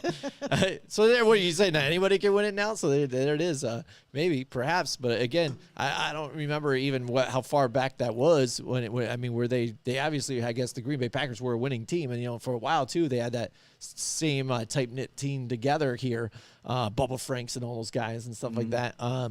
Was it Freeman? I think was there, and Donald Driver. Those guys. So I mean, if they had that nucleus of guys together here playing and making that run, but yeah, maybe they didn't win the Super Bowl all those years. But hey, if you can get it there and get it done, I mean, I can see it. But these past couple of years, I mean, even Lamar Jackson made a MVP, a while back. So. Who knows? It could be anybody at this point. I don't do it usually when those voters. I know the way you are. You know what's crazy though too is it always goes to a stat position. You know what I mean? Like if you have a blow up stat like Cooper Kupp did, won MVP. Justin Jefferson, like you said, Lamar Jackson won it one year. Jalen Hurts is on track to possibly win it this year. How come we can never get a lineman to win one? Yeah, a guy that's been you can't track. It's so hard to track some of their stats as it is. It's not stats really. I know, but you said it's stat driven though. A lot of times it is. Yeah. But that's kind of been a stigma for years because it's it's got to be a quarterback, it's got to be a receiver, it could be a running back. Yeah. But how about a dominating lineman? Yeah, a guy that's just amazing. Like there's definitely been years where Aaron Donald probably should have won it. Because he's been an animal, you know what I mean? Especially in his prime. So it's like, I don't think it should always be stat driven. I think it should be if a guy's dominating that year, like J.J. Watt. When J.J. Watt was in his prime and had like double-digit sacks and everything, but it wasn't just sacks. The guy was just collapsing offensive lines, you know what I mean? And just kind of taking over games. So it's like, I would like to see that at some point. That we kind of maybe we award the big guys. We'll see. Tom Leiter says like the Heisman, it's a quarterback. So yeah, probably most likely we'll see what happens. Next now falling for me, it's got to be the Tampa Bay Buccaneers too. And it's not that they're trending, a few different losses in a row here, but they just look really bad out there. Even with this is what I mean. When you've got talent like them on paper. I wish my Giants team. I think if my Giants had, Mike Evans, if we had Mike Evans and Chris Godwin on our team, I think Daniel Jones would be getting them the ball somehow. With Saquon there. Are you kidding me? Absolutely. Yeah. And even some of the defensive players that they have too. I mean, are you kidding me? What they have, and they still can't muster up some of these wins. The Tampa Bay Buccaneers, and you thought in the division to where you had the Panthers kind of starting fresh with a different quarterback, and going out and getting Baker Mayfield in a trade. You've got the Saints without Sean Payton, and we're going to figure out what they had going on. Atlanta trying out Marcus Mariota, and exactly whole plan. Yeah, it was ripe for the picking for this division, and what they've kind of done with the whole thing has been terrible. And yes, they've had their share of injuries, but even like I said, they've been multiple weeks with some of these guys back here. And the offense looks bad. It's not just the defense or whatever, but the offense isn't doing a whole lot. Not on the same page, and things. Not running the football effectively too. With Leonard Fournette, what he was doing last year is a totally different story. So this team really falling off for me, and on the fall, and they still have chances to win the next couple here and still take this crappy division. But overall, they've been pretty poor. And I'm just going to take a look at stats here with Tom Brady. If you look at it last season, he had 43 touchdowns, 12 INTs, and 5,316 yards. So far in this season right now, he's got 17 touchdowns, some 5 interceptions, and 3,585. So not completely terrible. 65% Dramatic still difference, throwing, though. but a difference in what's going on and what you see on the field and what he's doing. You know what I'm saying? what he's doing on the field, or lack thereof of what he should be doing, and the deep balls that are inaccurate and stuff like that just looks terrible all over. Everything goes hand in hand. So Tampa Bay's first problem before the season even started was center. They're down to their third string center. Guys were getting beat up. The offensive line, the interior of the O-line was getting down by injuries, and it didn't look well for Tom Brady, because one thing Brady doesn't like is pressure. He hates pressure, especially up the middle. He's not a mobile guy. Everybody knows this, and it's been affecting him all season long because he doesn't have that center that can, like Ryan Jensen, who is supposed to be the starter, doesn't have him up there quarterbacking, calling the checks and balances at the offensive line, letting everybody know what kind of protection we got to be in against this front. That's not there. So there's a lot of miscues up front. And because of that, there's a lot more pressure on Brady. There's a lot more pressure for him to get rid of the ball a lot quicker than it was a year ago. And in turn, it's also affected the whole offense, because you mentioned the running game isn't there. Leonard Fournette was running like crazy last year. Well, that's because there's no balance.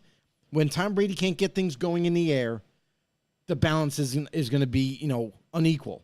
And Leonard Fournette's not getting opportunities because before they know it, they're behind. Now they have to throw more. Now they can't run as much as they would like to.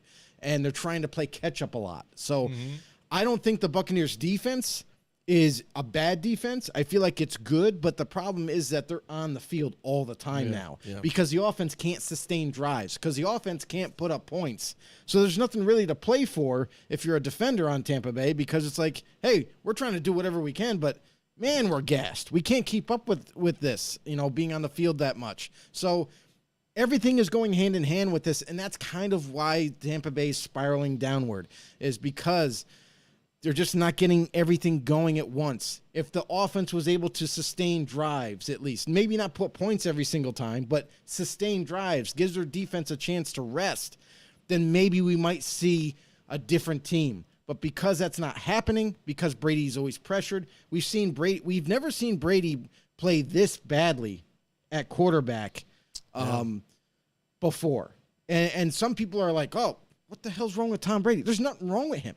It's the team around him isn't executing, whether it be offensive line. And hell, we got to call out Mike Evans. We got to call out Chris Godwin. There's been drops where Brady has delivered it right into their breadbasket, and they flat out drop it. Not because of a contested catch, not because of, a guy dragging the player down or anything, but no, it's just them.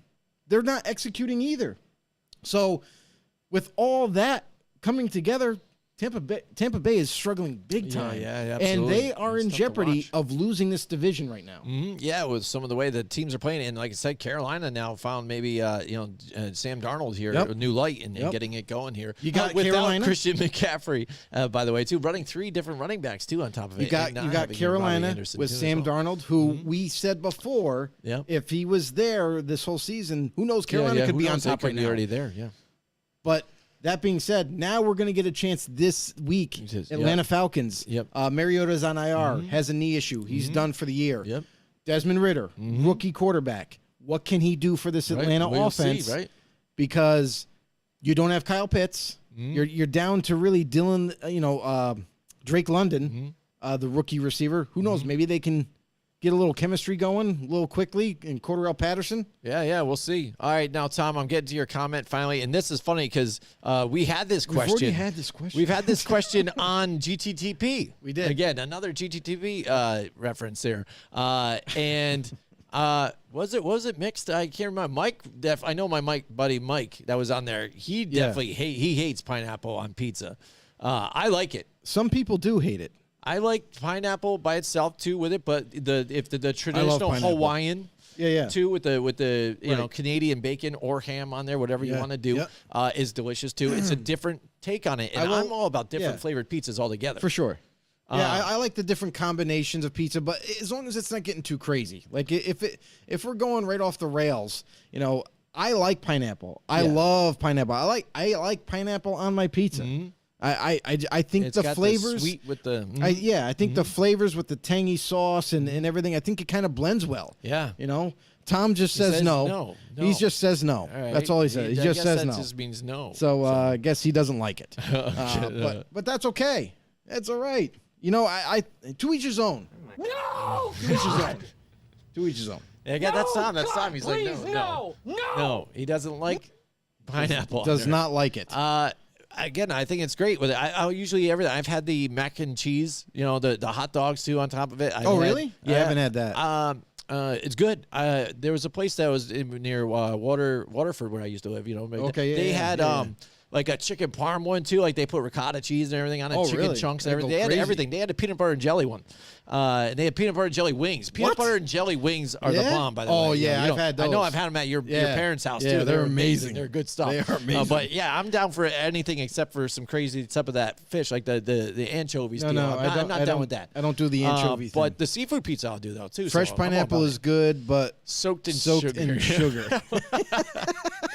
So he doesn't like the pineapple and stuff. You know, but fruit is a lot of water, and then if not, then it's just sugar on top of it. So I mean, it's just straight sugar as it is. Oh, boy. So, that's funny. So he loves himself some sugar. All right. So anyways, falling. There's not a lot of other teams. There's other ones I thought were discussable, but I bother bringing up the Texans and stuff because they have won or lost so many straight, but they're rebuilding. They're Really good what rebuilding. they were. Yeah.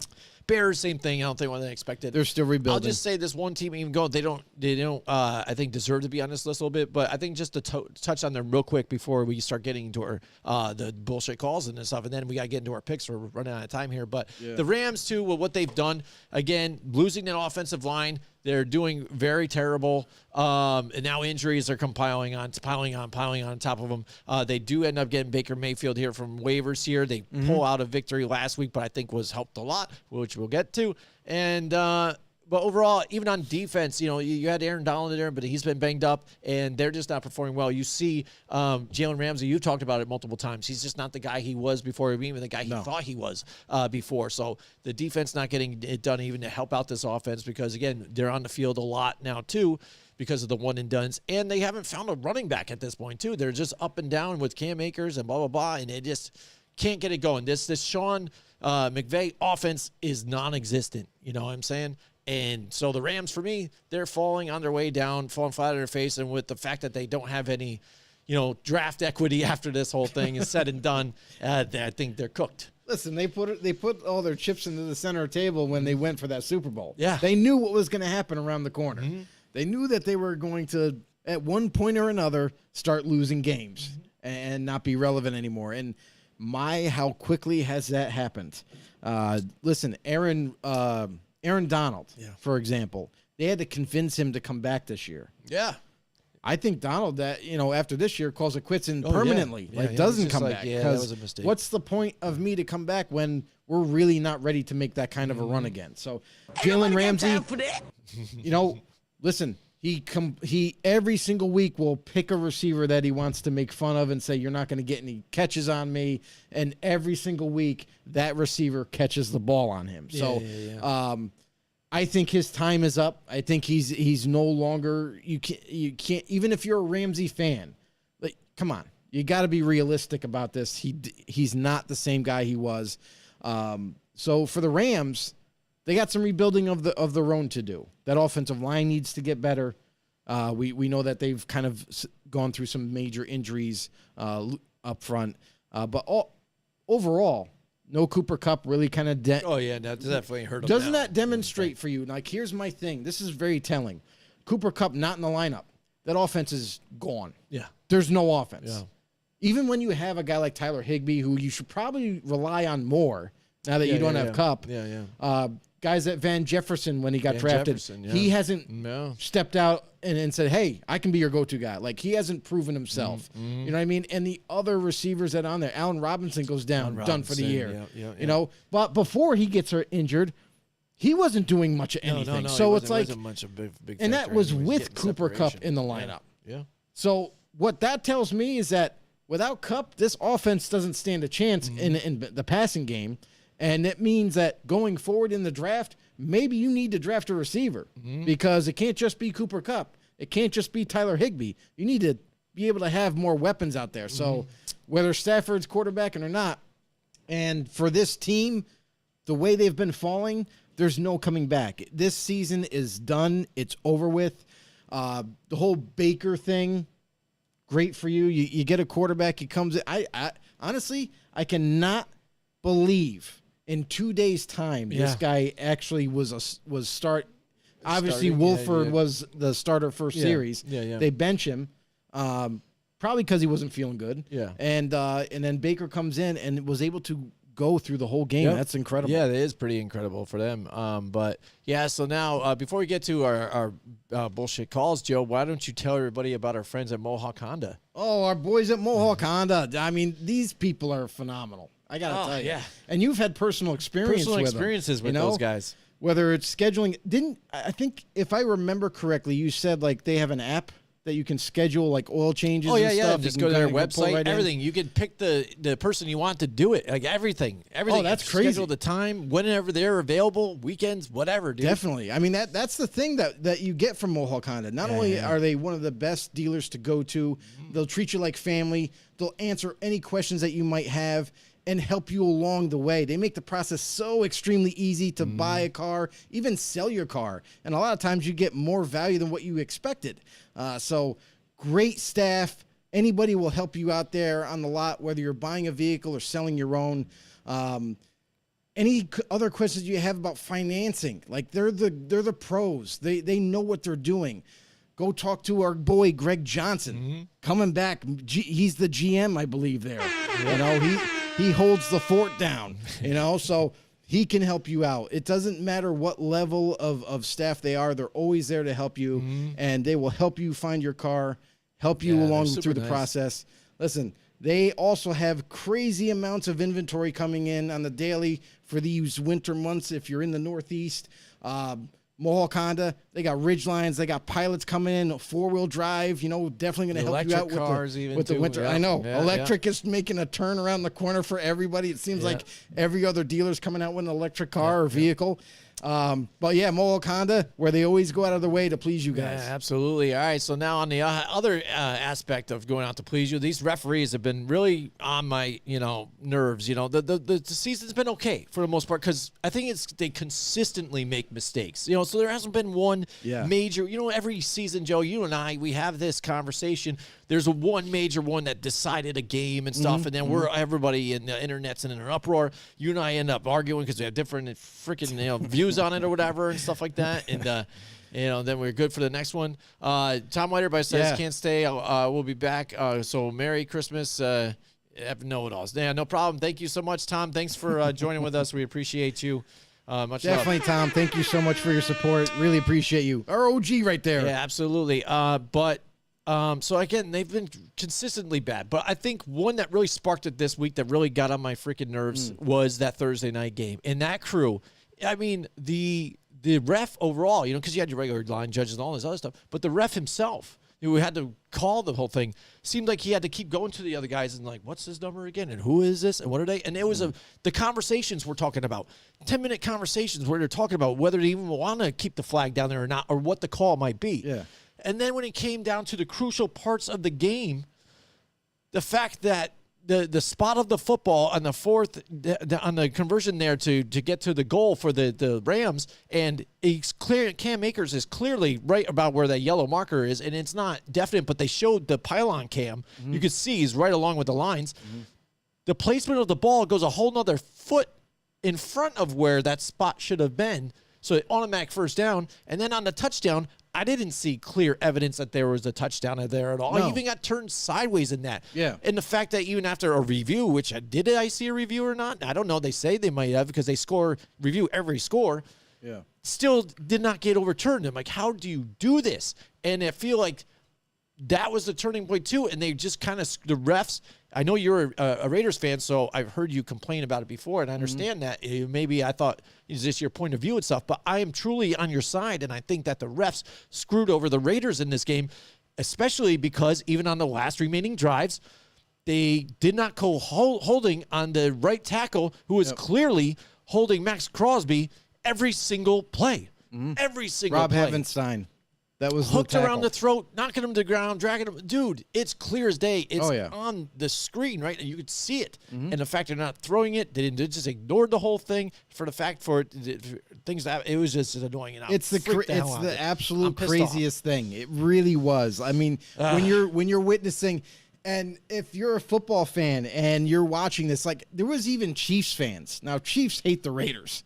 There was Chiefs fans that made comments. I forgot where I saw it.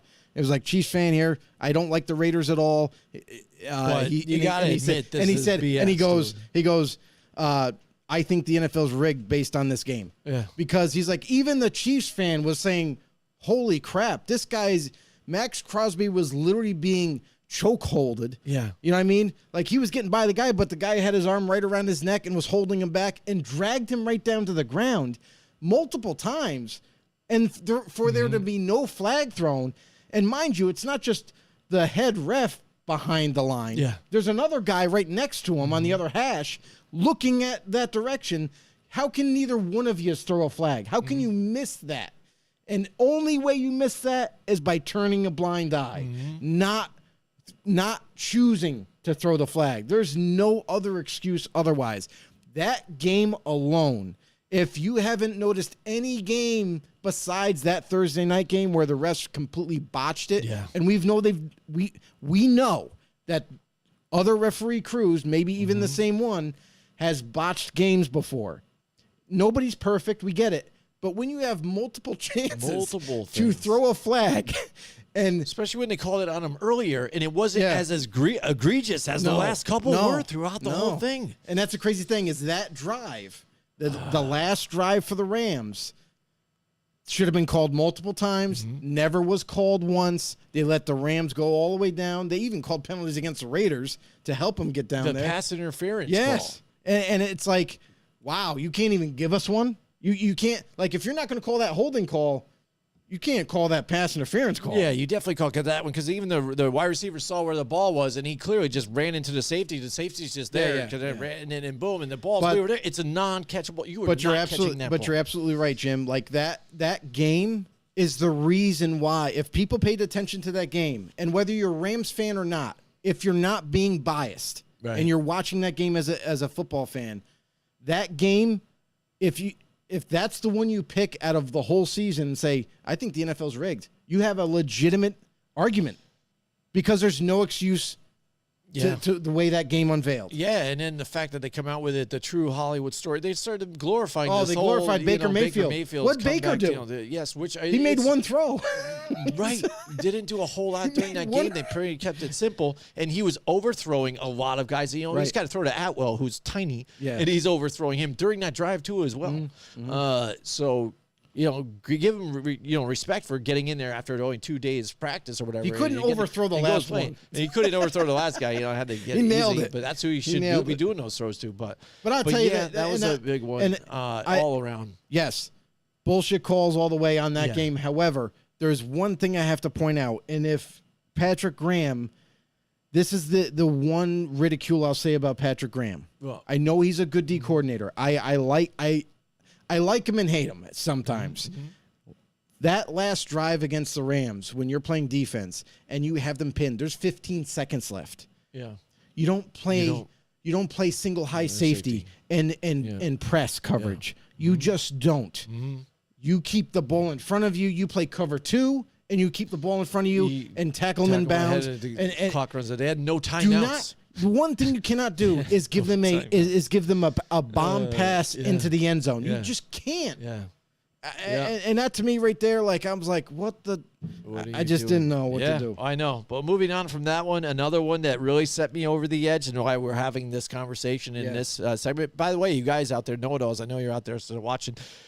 BS calls. What do you want to see change? Any calls you see lately that, or even this season that you didn't like that you want to change? We were at our Godzilla Media Christmas party this week, and we talked to our buddy Ryan about it. And I said, "What would you like to change?" He said, "Pass interference, of course." Wants and I to be said, reviewed, "Well, which we tried to get that before, and we saw that last year, but they just made We've a had debacle of the whole thing." We've actually and had it screwed up. before. It But, used to be yeah. reviewable, and the NFL kind of made the argument, "Oh, it takes too long to figure it out." No, it doesn't. Yeah, it doesn't. All that stuff. And Do they your don't give it a job. fair. They don't give it a fair chance. But now, for me, again, it's this roughing the passer call.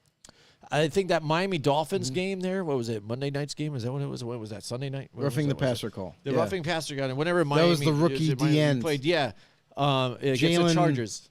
Jalen, what's his last name? If Jalen that is something. not seriously trying to protect the quarterback after you sacked a guy and he clearly has his hands over like this and even his knees. He is seriously just on his knees and hands over the guy. No weight at all. He's like was ready to prepare to go brr, and it wasn't even thrown right away.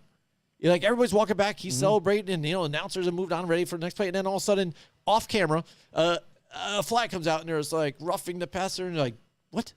Where did this come from? Because what? All of a sudden, Justin Herbert starts rubbing his arm like after, and it's like, oh, that could have hurt, and they're like, oh, he feels hurt.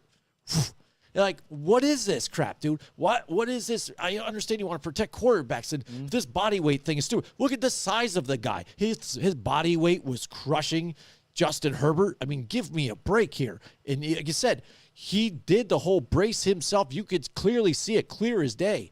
The fact to throw it and then it's not even a debate amongst them all, like, oh, yeah, this totally ain't right, is ridiculous. This roughing the passer thing is going way too far.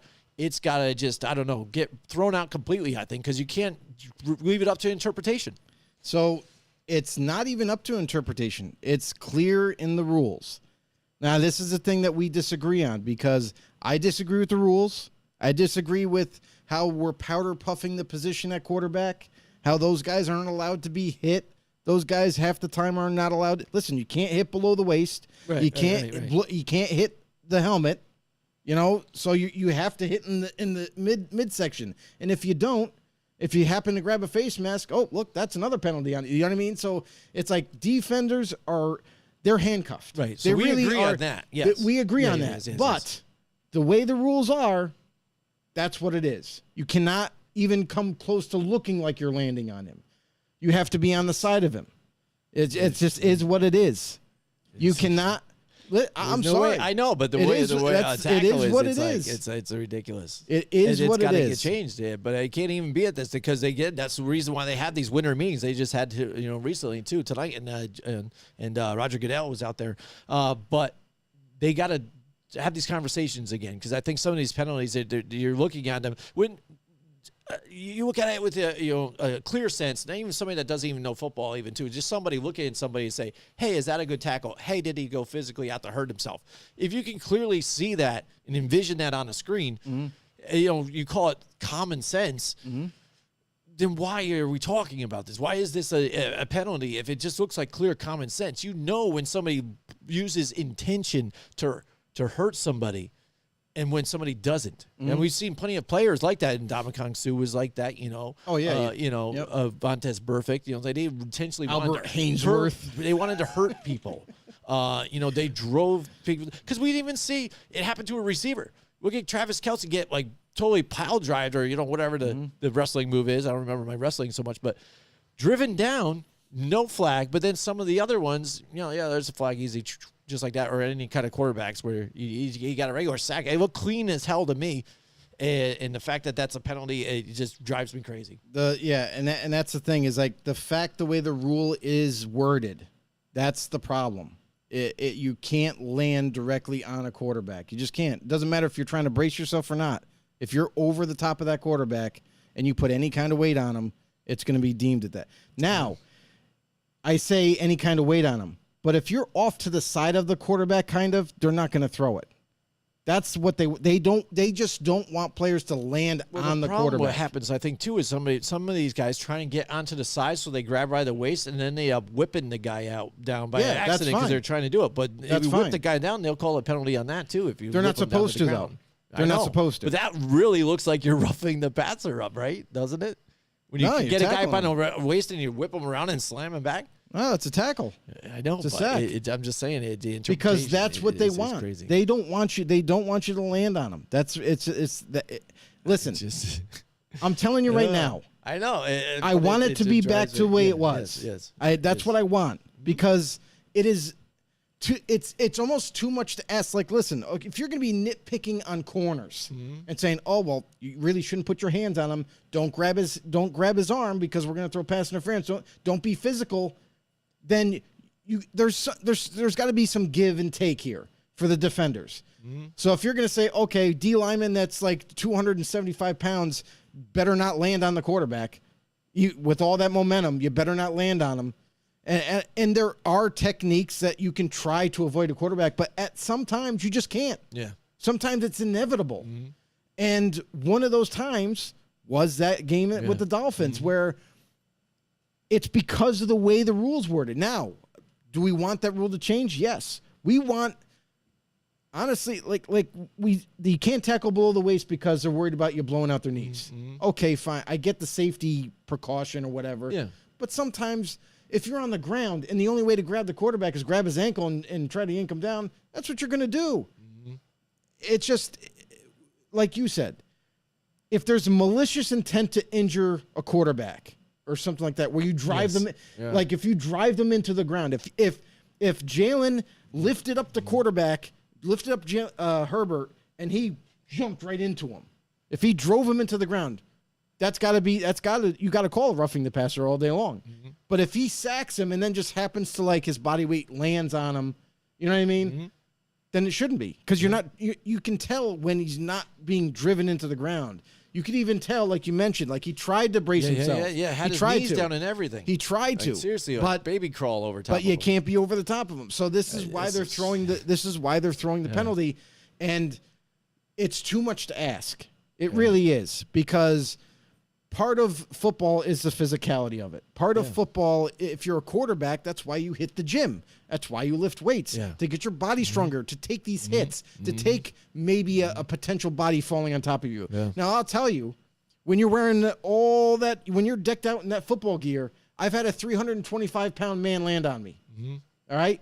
Now, I'm not as small as some of these quarterbacks, but at the time, I was 200 pounds.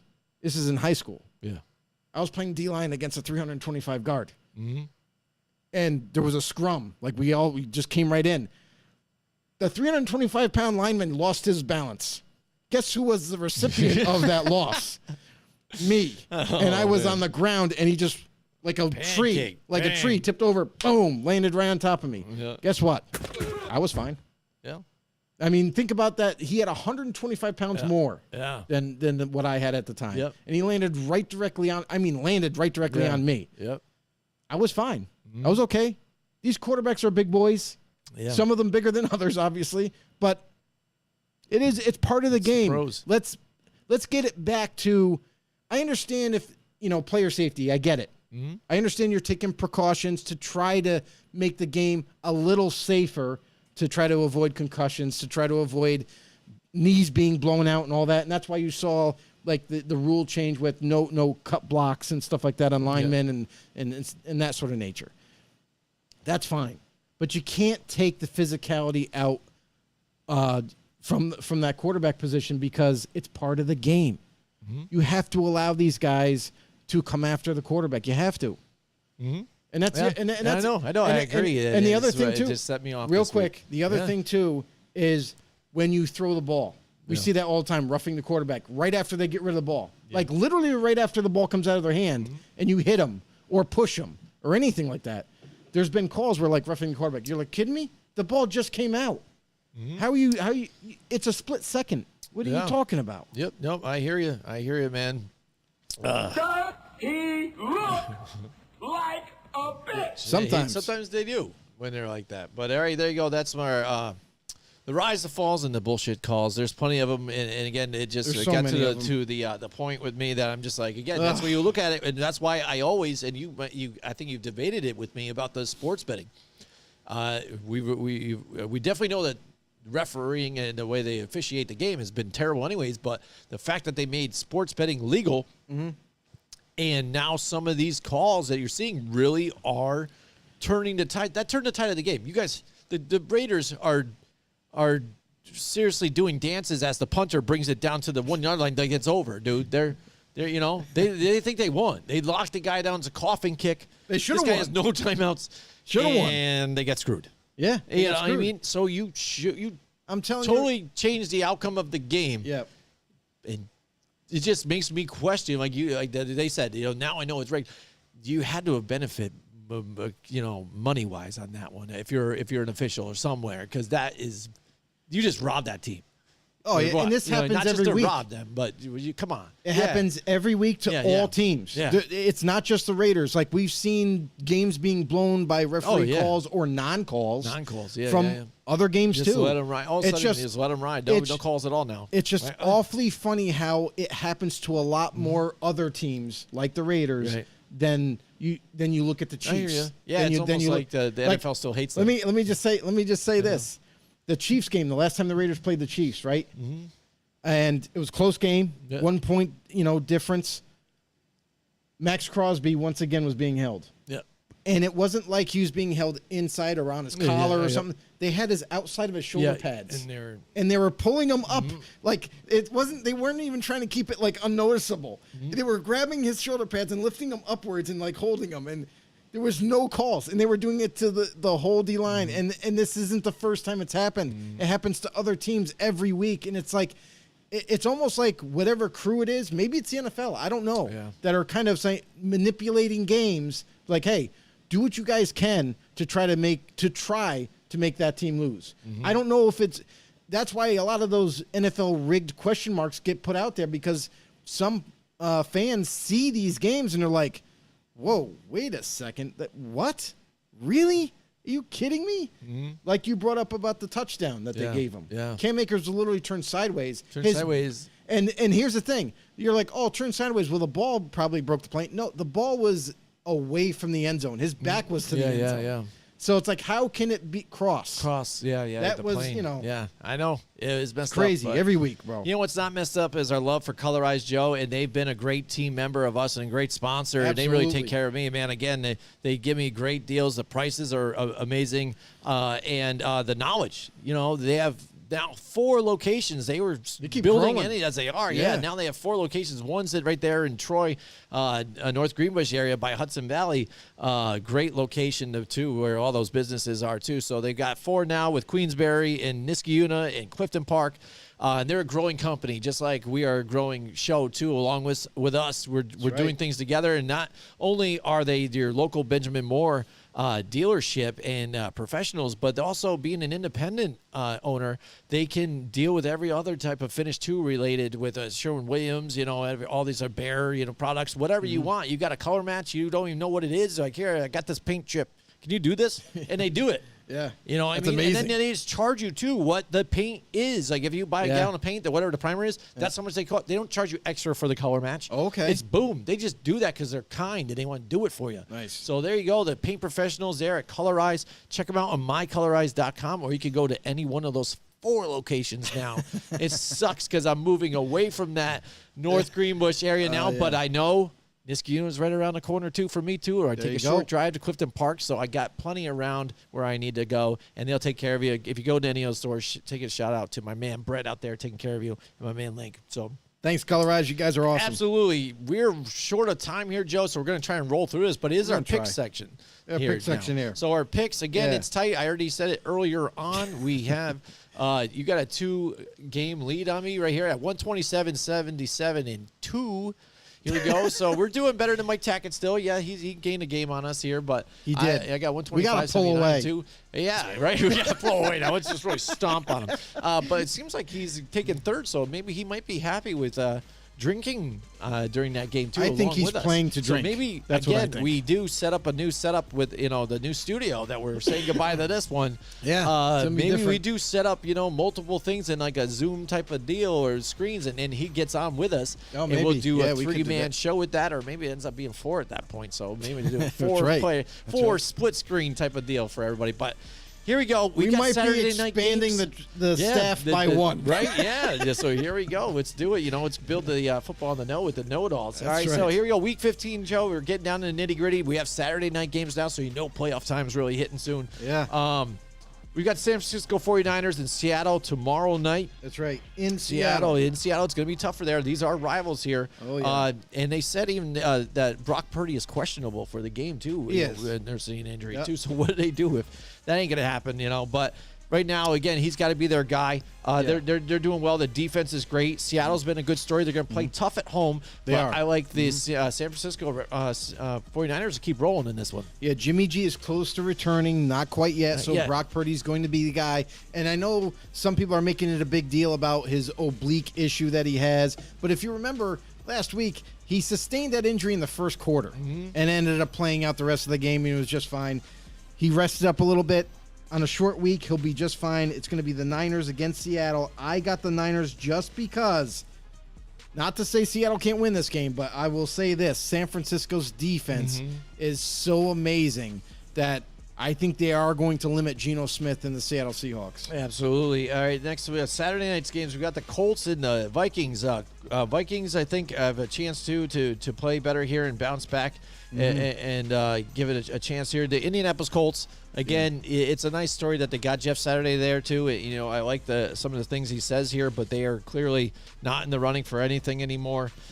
So do they make this a closer game? I think surprisingly they do, just the way Minnesota has been playing these really tight, close games, just edging out games every week. Except for the game against Detroit where they get the shit kicked out of them. But they are at home. I'm going to like the Minnesota Vikings here in this one.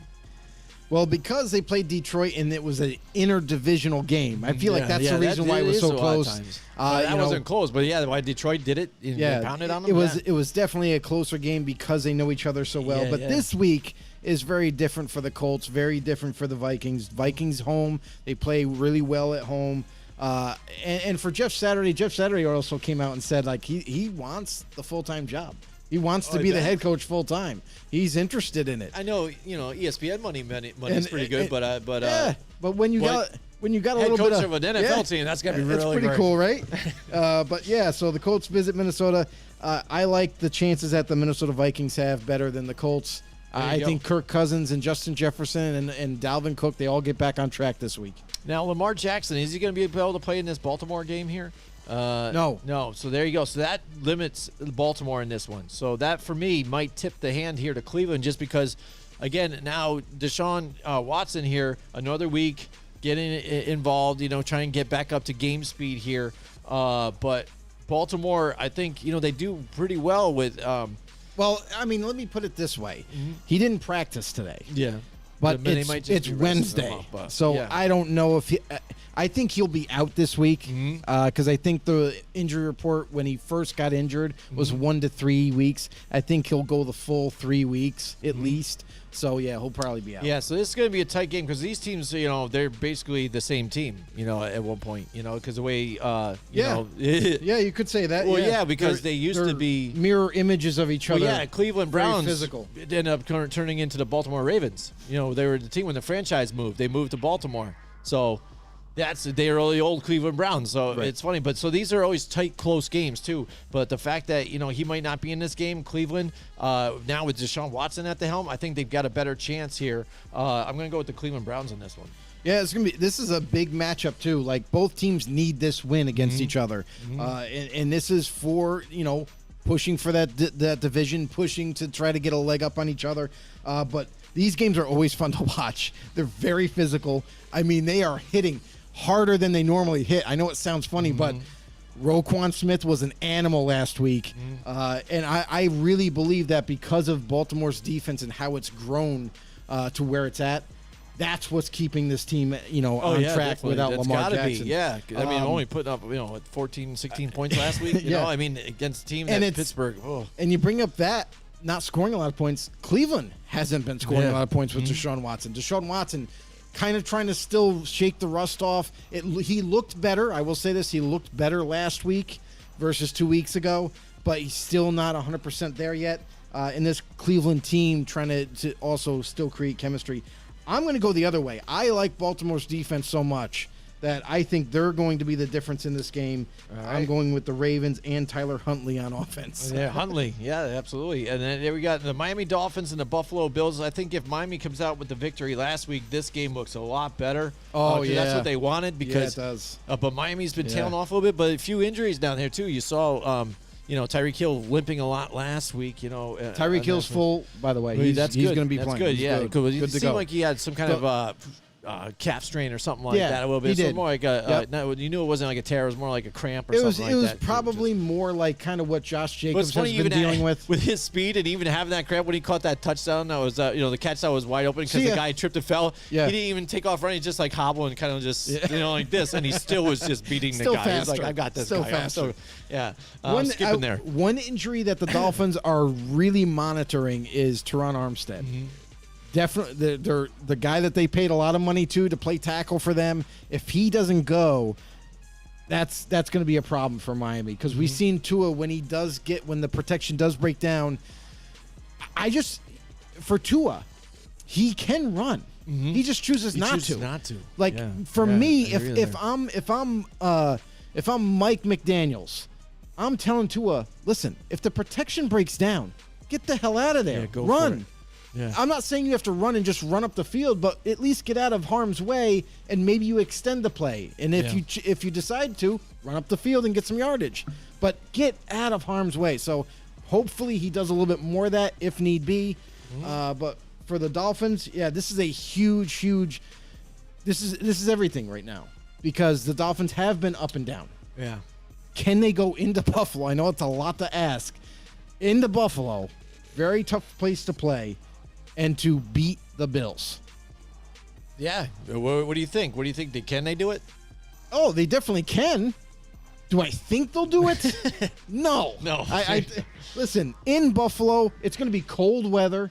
I know that's listen, I know it's not an excuse, but when you're a team that has predominantly played in warm weather climates and now you're going to the bitter cold of the north in Buffalo, it definitely has to affect you. So Buffalo Bills, and here's the other thing for Buffalo. They haven't been playing well either. Yeah. They've also been kind of like trying to figure things out. So Bills, Dolphins, I think this is going to be an extremely close game all the way down to the end. But Yeah. Bills edge him out. Yeah, I got the Bills here too. And the funny thing is now Miami took the first game that they played against Right. Buffalo Yeah. at home. Right. Now they're going to Oh, yeah. Buffalo's Different- area where it's a different. lot colder. So that's where Miami likes to get use that heat, that humidity to help drain some of these teams and Right, get those victories exactly. here. So now you're going into Buffalo's turf, and to get another win against Buffalo, if this division comes down to a tie, that could be key for them. That could Oh, be yeah. big. Oh, yeah. But if they fall here now too, you've got New England and the Jets. Like you talking about the Jets, on the rise too, right there nipping on their heels here too. In this tight division too, we've talked about the NFC East before. This AFC East is really, really mixing Close. things up, especially Very with Buffalo close. faltering on a couple games that they should have won. But yeah, so I like Buffalo here too as well. This is going to be a great Saturday night matchup. I'm excited for this one at 8:15. All right, Sunday now. We've got the Philadelphia Eagles, the Chicago Bears. I'm not going to talk a whole lot on this one. Chicago, obviously rebuilding, doing their thing. Philadelphia looks like they're full steam ahead. Get another victory here too to keep rolling, and they've already locked up that division. But now will they just lock in that number one spot and be able to get that rest in these last remaining weeks of the season? So. Yeah, Eagles have been flying high. They've been killing teams. They've been dominating every single week. So very good defense. Team that up with Jalen Hurts' race to become the MVP of the league. There's not much to say here. The Eagles are on a tear right now. I don't expect them to kind of slip up and maybe overlook Chicago Yeah, in not this a one. trap game like that Green Bay game. Yeah, I think Philly runs away with this game, and the Bears are still kind of figuring things out as we go. Now, New Orleans Saints and the Atlanta Falcons, they're getting tough divisional rivals. They're going to play this one tight. Desmond Ridder, this is what we're going to look at this one just to feel them out.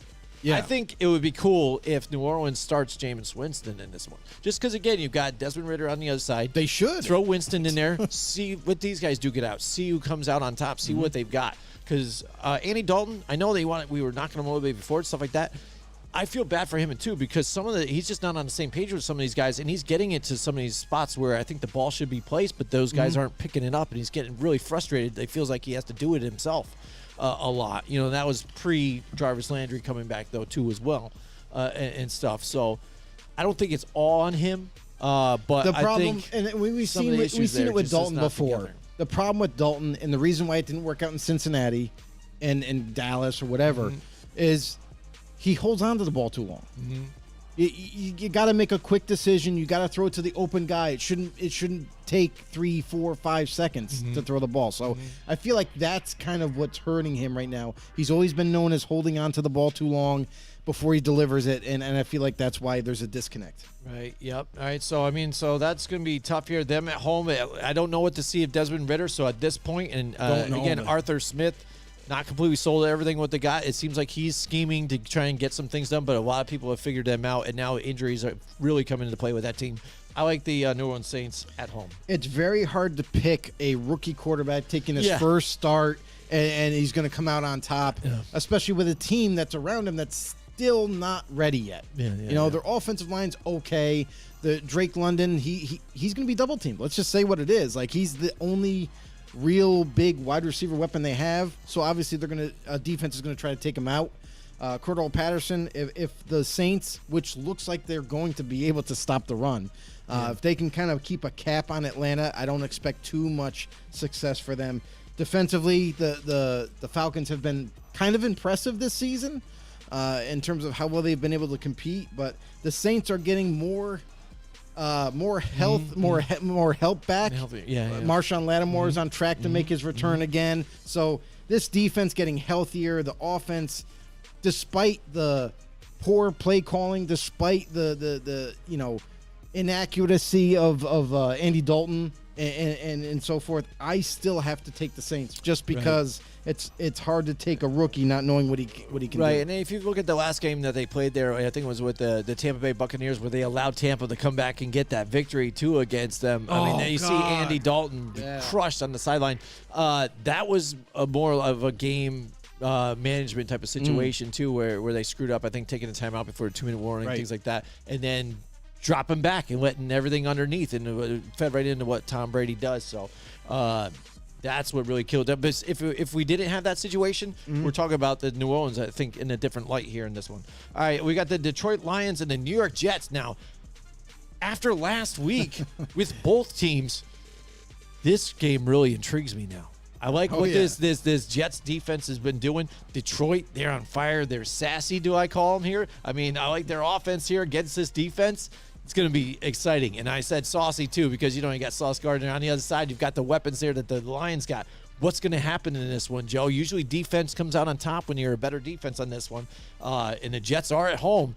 But this is a great matchup with implications, too, as well. We talked about implications. So the Jets are sitting there at 7-5-1, or 7-6 in their division. Right. And the Lions are 6-7 on the opposite. So they're trying to creep up to 500 at this point. Jets trying to stay above 500 in contention in that division. And that's the funny thing is like where Detroit is sitting right now, they have the capability to maybe if Tampa Bay loses this week, now they have a better record. They'll be second place in their division in the North, but they'll have a better record than the NFC South leading Tampa Bay Buccaneers. Yeah, how about that? Yeah, and then they stay above Green Bay if Green Bay loses in this one. So, I mean, they're hovering above, when they're rivals there, and then still in contention with Minnesota. They're right there in the hunt. And this is a good game because either way, like we've seen Detroit can play in the cold weather. It's not anything different. Yeah, they play in a dome, but they live in the cold. Right. It's not going to be anything unusual for them. Coming to the Jets, this is actually like an exciting game to watch. Yeah, I feel like both teams to me, are very competitive. Both teams have been doing good things, sometimes not so good things, but they are both in the hunt. They're both live. They are live for the playoffs as we speak. They're in the hunt, and this is a big game for both of them.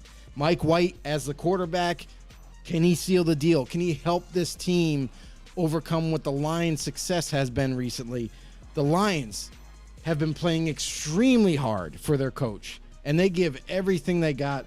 This is a team that, although we doubted them early in the season, we expect them to be competitive, but not where they're at right now. Right now, yeah. And this defense keeps getting better. Well, I think what has helped into that, and we talk about competitive. We're talking about a team that's 6-7 right now. Yeah. Green Bay has faltered. For sure. Yeah. That's what major part of it, though, too. It's because you still got Minnesota up there contending. You got Green Bay now that is turned down, or else if they weren't, the Lions are in third place, where I think we both of us picked them, and Right, the Bears are down in the bottom. So, but they are playing very inspired, and we kind of called that in the beginning of the season too. Mm-hmm. But we're actually getting to see it play out, and I think that's what the big surprise is. The one thing that kind of bothers me for the Jets is because it sucks, because when you have to go through injuries, Yeah. you're trying to overcome those injuries at the same time. The Jets have done a good job of it, but it seems like Quinnen Williams went down last week, which is their definite number one D tackle. I don't know if he's going to be able to play this week. That's going to be big for them, because if the Lions can establish the run game as well, and we talk about the run game with the Lions, DeAndre Swift still not playing enough. Yeah. So I'm still perplexed by that. But the Lions coming into the Jets, I think I'm going to ride with Detroit on this one. Yeah. I like the intensity that they play with, and they've gotten so much better defensively to this point, where I feel like they're riding such a high, and they're just rolling. So I mean, Jets, not an easy opponent at all for them, but I still feel like this is going to be a very good game. It could go either way. I got Detroit. Like I said, this is a blue collar game. The average Joe's against, you know what I mean? I like this, you know, that's what it is. Yeah, you know what I'm really saying? is. And so I'm excited to see what happens out of this one.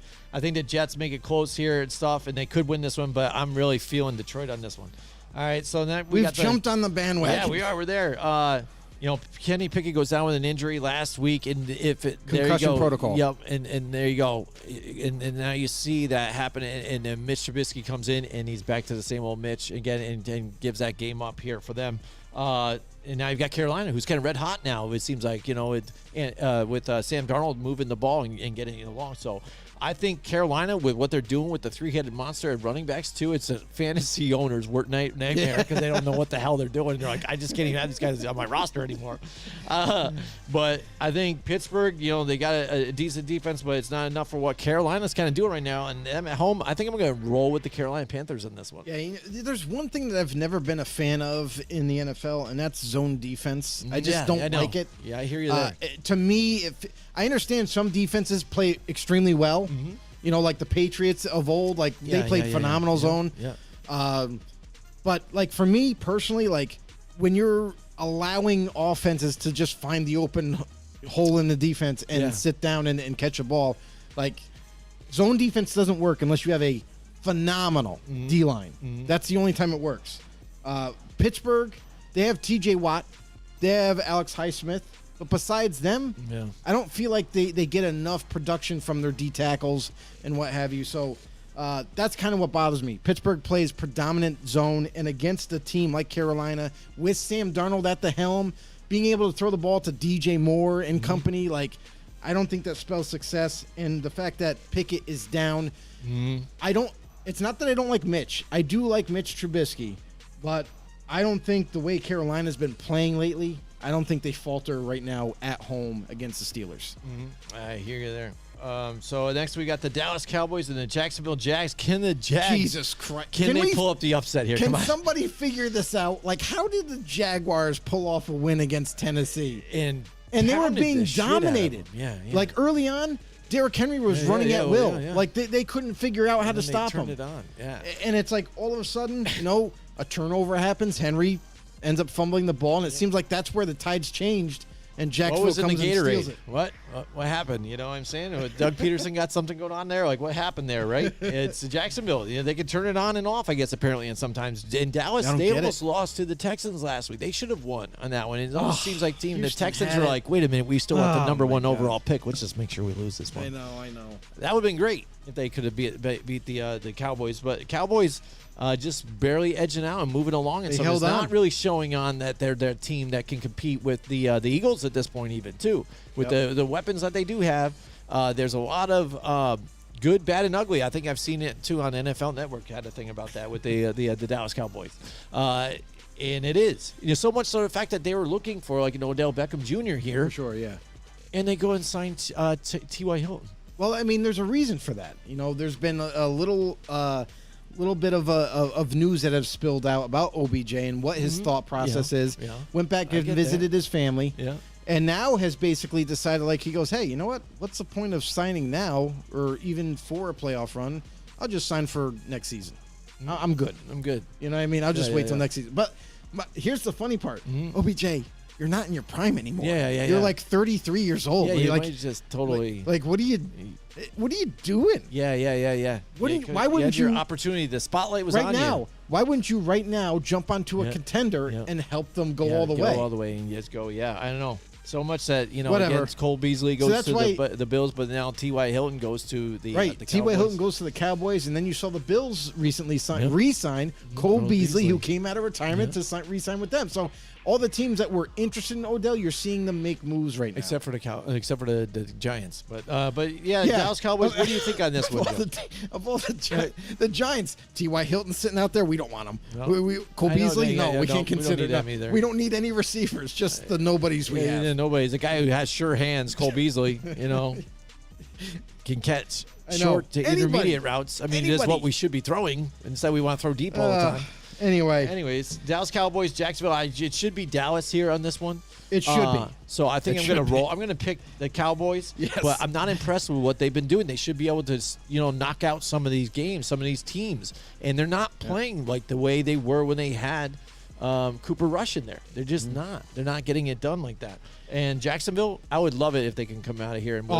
it would be amazing. So I would love it if they It's win, not- but I'm going to go with Dallas. And it's not far-fetched. No, because no, one what thing they've that been the Cowboys are missing is Terrence Steele. Yeah. Their right tackle who went down last week, last week, is yeah. done for the year. Yeah. And by a lot of people from around the league have saying this guy had a Pro Bowl year going for him. Mm-hmm. He was locking it down on the right side. One positive note for the Cowboys is Tyron Smith. Does Tyron anybody Smith. remember who Yeah. that guy is? Like, apparently he's coming back this week and will hold down that left tackle's job once again. Can he last all 60 minutes? That'll be the question. It is. It's like, how long can he last? All right, but so you yeah. got the Cowboys on this one, you got So, the Jags. What do you got? I mean, all I have to say is, like, the Jaguars and Trevor Lawrence, who's actually played well, yeah. be prepared to use your legs a lot more. Oh, yeah. Micah Parsons is coming after you. So, yeah, I'm going He's to go with the coming Cowboys. for you. There you go. Next, we've got the Kansas City Chiefs, who, again, almost gave up that game. The Houston Texans here. Who Could they played pull well. off an upset? Can they pull off an upset now against Kansas City? How many interceptions will Patrick Mahomes throw? I talked about this a little bit earlier, so I'm not getting into it a whole Yeah, lot. But again, gotcha. the one thing that has bothered me with Mahomes, Yep. he does have talent. I am impressed by what he does. Like Yes. in that Super Bowl when he had no offensive line, when he's like 2 inches from the ground, enough arm strength and torque and everything to get it up and out there. But he's too confident in his ability that it is a disability for him, and too, at the same time, makes bonehead mistakes because he thinks he's confident in making that throw. I can make any throw. No, you can't, dude, because some of those are just dumb. You know what I mean? Use your brain. Don't just go off of your talent altogether here. You're smarter than that.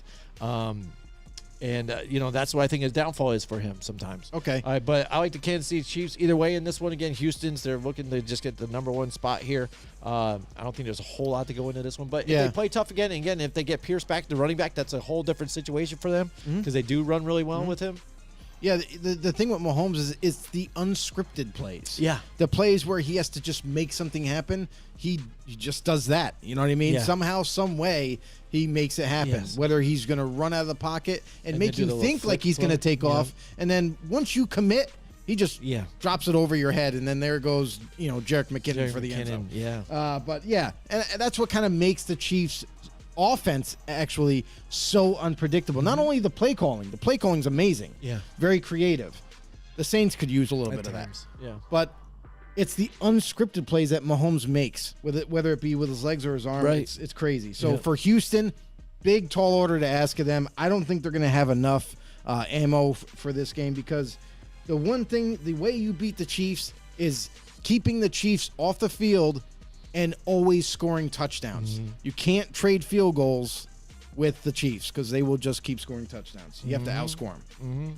Absolutely. All right, next we got the Cardinals and the Denver Broncos. This is going to be just a terrible game. This is the game that's the This pooper. is the game of the week. Oh, man. They should have just made this a bye. They should have flexed this to the Yeah, Sunday just night game. something. It's just automatically give them a bye, another bye. Just don't play. Or give them a loss Just or a don't tie play. or something. Just You know don't what? play. I have to look it up. Is Russell Wilson going to play? He's still in concussion He's in- protocol. Yeah. Yeah, Didn't so- practice Wednesday. Still going through the protocol. Who knows if he plays or not? But Yeah. I mean, A lot of injuries have been mounting up for the Broncos. Yeah, I mean, this is going to be a tight one because even Colt McCoy, I think, is decent enough to He's a play good player. and win against Denver. But I don't know. Denver's that weird team. Again, for me, they were going to be probably one of those teams that are on the fall for me, too, because a lot of people had high expectations. Not us, obviously. I but mean, you what say high you expectations. People were thinking they were making a Super Bowl run. yeah, that's preposterous. But Russell Wilson just not looking like the guy. He's more looking like the guy that people have talked about being that washed up type of player here. Not getting in further with the weapons that he had. You know, people had argued that he has better weapons here with the Broncos than he did No, he in doesn't. Seattle. Well, I know. But No, I know people what have you're made saying. that argument. I'm just saying that's retarded. Right, yeah. But sorry. again, so this is a tough game for me to match up against because Arizona, I see some of the weapons that they do have, but they got Colt McCoy here. And Yep. then you've got what the Broncos have been doing, which haven't really put up a lot of offense. No, and that's the thing too. Is like Last week was like their only big, like 20-point of offense, I think, ever. Isn't that I think, insane? in this whole season. they had over they had 27 points 27 or something like yeah, that. It was And we're competing against Yeah, the Chiefs. yeah, like yeah. they actually had a chance to win that game. So you're saying there's a chance. So, yeah. So I mean, this is going to be predicated on whether Russell Wilson plays or not. Obviously, Don't be rude. But for the Broncos, the one bright spot has been that defense. That's been their one bright spot that they've been able to lean heavily on defense. But if you can't put points on the board, unless you're the Chiefs, unless they play the Chiefs, you're going to struggle. So, and that's why what we've been seeing from Denver lately. Arizona, they're more than capable of Colt McCoy to score points with him as their quarterback, and we've seen it done before. Really, what this is going to come down to is I feel like it's going to be Arizona's offense versus Denver's defense. Yeah, that's basically what it is. Yeah. If the Arizona offense can sustain drives and come away with some points here and there, I feel like Arizona's going to win this game, whether it's in Denver or not. I got Arizona. I think I'm going to do the Cardinals too as well, just because I was able to see what they did last Monday too, and they had an opportunity to really put the Patriots out on that game. They did. And just then a rare Hopkins fumble by happened. DeAndre Hopkins. Do Why you believe palm that? the ball, dude? Why are you palming the ball, dude? Yeah. All it takes is I've anybody seen to a lot hit of your arm. players do that before. Anybody. You're confident in your ability and you got great hands, but that's like football 101, dude. You Tuck it gotta away. know and tuck it away. Tuck it Go away. no matter that humbles you real quick. And you know what's crazy though? Is He had to be humbled. After look at that the one. reaction though. Yeah. Like Hopkins, he wasn't phased by it. No, it's not yeah. like he He's said, like, "Oh, that's my bad. I He said did it's it," my but- bad, but like, dude, you should be pissed. Yeah, you pissed just that you turned just the ball did that. over and you had a chance to come drive down the football field, score, and who knows how Yeah, it ends. it was done. Yeah, you had the chance to end it. Now you've got the Patriots and the Vegas Raiders here, Joe. Here we go. They go into the New England goes into Vegas and they get to see their buddy Josh McDaniels here again. They're gonna be hugging and kissing and Yeah, and Matt Patricia will be like, dude, do you want to come back and just run this offense Yeah, for me? just 'Cause run I the don't know what offense the for fuck me. I'm doing here. I'm getting yelled at by Mac Jones on the weekly, and then when they actually do something well, then he'll come over and congratulate me a little bit, but it's not good enough for me. I just I want need my a hug. defensive coordinator job Yeah, back. right? Yeah, the Patriots. I mean, they're winning despite that, and I feel bad. People want to diss Mac Jones and stuff like that. I don't No. think he's really playing bad. And you see, No, he's not. He's really taking that leadership role on, like the way Tom Brady yeah. did. He practices hard. He knows the offense, and when he sees these guys not getting where they need to get, he's making them known that hey, listen, dude, you're accountable. He's Yep. letting all them know you're accountable for this. And he gets at them, which I like. And I think he's playing pretty well, despite the numbers aren't there to show it. I think he's commanding that game, that team pretty well. It's just they don't have the weapons really all together. You know what I mean? Right. It's the thing that they're only lacking. And on defense, I really like. It was that Uche, the guy in the defense too. He's Josh been Uche. playing very well for them too, as well. To Oh, he's not only amazing. just be Matt Judon there, He's but amazing. Uche has been. He's got playing great. He's got I think he has over. What does he have? 12 sacks now, maybe 13. Killing it. yeah. And then you have Judon on the other side, Yeah. so it's like there's no easy side to Absolutely. to block. So, So this that's could what be makes a that tough game defense on your good. play. I'm going to let you pick this one first. It's your team. Let's see what you got here. What do you think? You're going to go with your Raiders here? They do play better at home, I notice. I mean, they play. I don't think it's a home or away thing. Like honestly, like it really comes down to the efficiency of the offense. If it's there, and I know Josh McDaniels does his best to stall it, and not allow them to be aggressive, but. If they're executing, and the one good thing, or I should say two good things about this week, is that they are looking at getting back Renfro and Waller that's once big. again. So you'll have Adams, Waller, Renfro, and Josh Jacobs to contend with. What the Vegas Raiders have been great at is running the ball, which has been surprising because their offensive line, before we even started week 1, everybody had question marks on them. Like, what the hell are they going to be able to block? So I will say offense, I would expect them to be a little bit more up-tempo. I'd expect them to have a little bit more success this week. Not to say that the Patriots have a mediocre defense. They got a great defense. It's going to be a contest for sure. That's what it is. It's going to be that offense versus Yes. that defense. But it you know what the biggest thing is, and I guess this is kind of what the Raiders have been going on every week is, can the Patriots shut down Jacobs? Yeah. I feel like if they are able to shut down Jacobs, then this offense doesn't do much. It'll become way too one-sided. And for the Raiders, even though they've been playing better on defense, Max Crosby's got to turn up yet again to give them a shot. Yeah.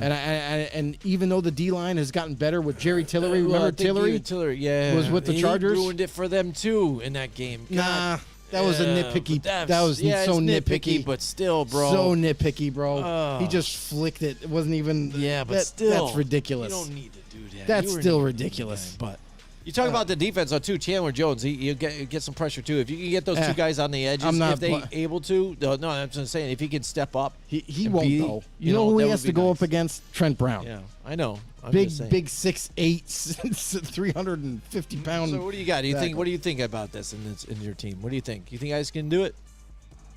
I don't have that much confidence anymore. It's tough because that offense of New England again does not look very good. Are they getting Jacoby Myers back yet? Because that's a big part of Mac Jones. you know, Most be able to likely he'll have be him there, back. so that's big for them. Most But likely besides he'll be that, back. The play calls are very vanilla. So that defense is basically your guys' offense. That's what this game is. You know what's funny is that both coordinators, Josh McDaniels and I forgot his name all of a sudden. For New England? Yeah, for Matt New England. Patricia? Matt Patricia. Yeah. They're two of the worst coordinators, and it's going to be who can outcall who, even though they're both bad. yeah, right. I don't know. I'll go with the Vegas Raiders at You're going home. with the Raiders at home?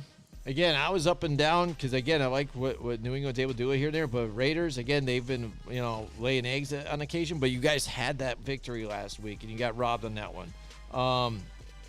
But this offense is so vanilla. I think your defense, at least your front four, has an opportunity to get pressure at Max Crosby get in there. So I'm going to roll with your Raiders. They screw me a lot, but I'm going to go with it this time. I think every team screws you Yeah, a a lot. lot of times, dude. A lot Because of times we- with the losses I get, what you've noticed maybe too. It happened to you this last week with the Cardinals, but every game that you kind of won on a flip, it's like that quarterback is getting knocked out of the game. Like there goes my quarterback, I lose that game.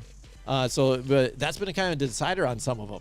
The Pittsburgh game, boom, Kenny Pickett, boom, out, boom, that game flip-flop. It happened earlier on in the season a few times, too. So. Even with Pickett in there, I feel like that was still would have I went don't the other. But all right, next up, we've got the Tennessee Titans here trying to muster up some wins. If not, they're going to be on the falling story here because, again, they've lost a couple consecutive games here. And the Chargers, again, favored it in that game, which is kind of BS in that one, too. Man, this The is Chargers, again, making a comeback, but now they've got all those wide receivers healthy now, it seems like, together. So that's been a big key thing for them. But this is going to be a tough game. Are the Chargers coming back? Or what's Tennessee for real here? Are they a real team now again? Because they've kind of lost their identity too. true. I mean, the Chargers are pretty healthy now. Yeah. They're getting a lot of guys back, especially this week, offensive line wise. So it looks like they're going to have their starters, their main starters. You know what I mean? They got Mike Williams, who has been kind of in and out. Yeah, they they'll could have him. catch They'll have last Keenan Allen. They'll have everybody on deck. So the Chargers look pretty healthy coming into this game. And listen, they got a win last week. They made it happen. For Tennessee, this is a do or die at this point. Yeah. You got to get a win here. Absolutely have to. Well, yeah, especially if is it the Jags can pull out something here because that's gonna be a tough one here because Jacksonville they're creeping. They're at 5-8 right now, but if they can upset the Dallas Cowboys, that would be big for them because then Tennessee just sitting there still at 7-6. Have another, they'll be at 500 and then lost like 4 straight games, so that would be bad for them. I'm So going to what do go you got? Titans. He's going to go Titans. Go for Titans. All right. Man, this is a tough one for me. Listen, I will say this. The Chargers defense can't stop the run. Yeah. And what do the Titans do the best? They run. All right. I think I'm going to roll with you on this one, too, Tennessee. Why not? What the hell? Let's do it. Cincinnati Bengals and Tampa Bay Buccaneers. Tampa Bay at home, but again, Tampa Bay has not really been able to run the ball effectively. Offense is sputtering. Defense is leaky. Cincinnati's on the opposite side. They just showed what they could do against some of these other playoff contending teams like the Chiefs and everybody. I'm going to roll with the Cincinnati Bengals on this one. They're full steam ahead on this one. Yeah, I mean, you can't really buy into Tampa Bay right now. Like, their offense is spitting and sputtering. They can't really figure out. I mean, guys are dropping the football, and it's not just anybody. It's like guys like Mike Evans dropping the football. The connection isn't there. The chemistry isn't there between Brady and his receivers, and you got to wonder, like, what's going, after this year, does Brady hang it up? Does Brady go to a different team? Does he give up on Tampa Bay? Like, Right. There's so many questions going forward, but for right now, because of Buccaneers struggles offensively, I'm going with the Bengals, who are red hot right now. Like you said, would you say 5 straight wins in a row? And they are a more complete team, and it looks like they should easily win this game. Absolutely, yeah. And Tampa Bay should be on a losing streak right now. They've lost a bunch back and forth, but again, what did I say? Even two in the last couple games, they've lost most of them. All right, next we got the Giants and the Washington Sunday Commanders that got flexed to Thursday. Sunday night. Which means, again, we are out there at Restaurant 605, just to plug that again one more time. This Sunday, December 18th at 7 o'clock, we're going to get started, Joe. We're going to show up there around 6:30. We'll chill, get everything together. And 7 o'clock, we'll go live to about 8:15, right before the games start. And it's going to be a tough game. It's going to be like a real type of playoff type of atmosphere here, and really implications in this division, but also in the playoffs, the way the NFC East has been. They're right there with their record, so it's going to be tight. Do we pick in this one right tonight, or do we going to save it for Thursday? We're gonna be Or let's save the pick because at our live event. There so we go. Let's save the pick there. All right, this is going to be a close game, but it's going to be tough. Washington. It could no end joke. up in Since, yet another Heineke, tie. They are possibly one of my teams that are going to be on the rise too, because they've lost a few on there, so I haven't got a streak. But since Heineke's gone in, they've won multiple games, like 5. But didn't we call that? Yes, Didn't we call that? We it were was one of saying those it. things like we said he should have been a starter from the beginning. Right. Yep. Just Like what you said with Darnold, Yeah, we did say that, like, there was no reason to trade for Carson Wentz when you had a quarterback that was either just as good or better, and Tyler Heineke that was there that already had the locker room. Just didn't make sense. Absolutely. Next now we've got Monday Night Football, the Rams and the Green Bay Packers. Again, the Rams with Baker Mayfield, the Just true a- Hollywood story. And Real quick, I wanted to say this. Just imagine where Washington would be right now if Heineke was the starter week 1. Yeah. They could be competing for that division lead, maybe, Yeah. or maybe at least second against the Cowboys. And if you give Chase Young a full, healthy, complete season too, on defense, what that would do for their defense, even on top of it too, right? Now you've got the Rams again. Now people hated Baker Mayfield. Now they love him, just like that. This is the way the media is. This is why they're a joke. That's why you don't ever follow them. You don't believe what they say, stuff like that. You got your guys, but that's why you never believe the hype train and all this other crap. They want to kill you one week, and right. then all of a sudden they're saying you're the greatest freaking thing out there. That's Except for Colin Cowherd, he always says, I hate this guy no matter what throughout the whole thing. Sticking by it. I told you so. But everybody else. All right, but the Green Bay Packers again, banged up Aaron Rodgers here in a team that's been really, not very good, and the Rams team that's just shitty too. So, but Green Bay at home, they got a way better quarterback at this point, I think, than what Baker Mayfield is. He's still learning the ropes with no weapons, but I like Green Bay to win this one at home here. I kind of expect this week to awaken everybody's eyes on Baker Mayfield and how, if you really pay attention to last week's game, Baker Mayfield didn't really do much a of whole anything. lot. The receiver's He made very one. frustrated with He him. made one great throw, and that happened to win the game. But this game right here against Green Bay, if Green Bay can stop the run, which we know they've kind of struggled with, but if they can do that against the Rams, they're gonna have Baker right where they want him to throw the football. So.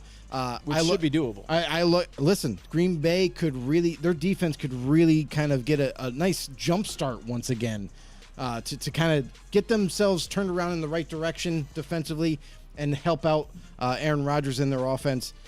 Christian Watson, what's the plus and minus that he gets 3 touchdowns in this one? Right? Yeah. I mean, he might be paired up against Ramsey. I'm not sure. Who's Ramsey going to be on? That's the one thing too. You don't know. But yeah, in the end, it's going to be Packers at home. I mean, tough place to play, and I feel like the Packers have their team a lot more together than the Rams do right now.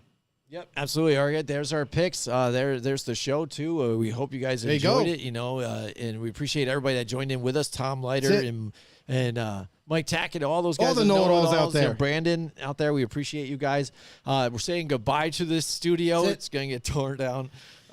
We are under construction here.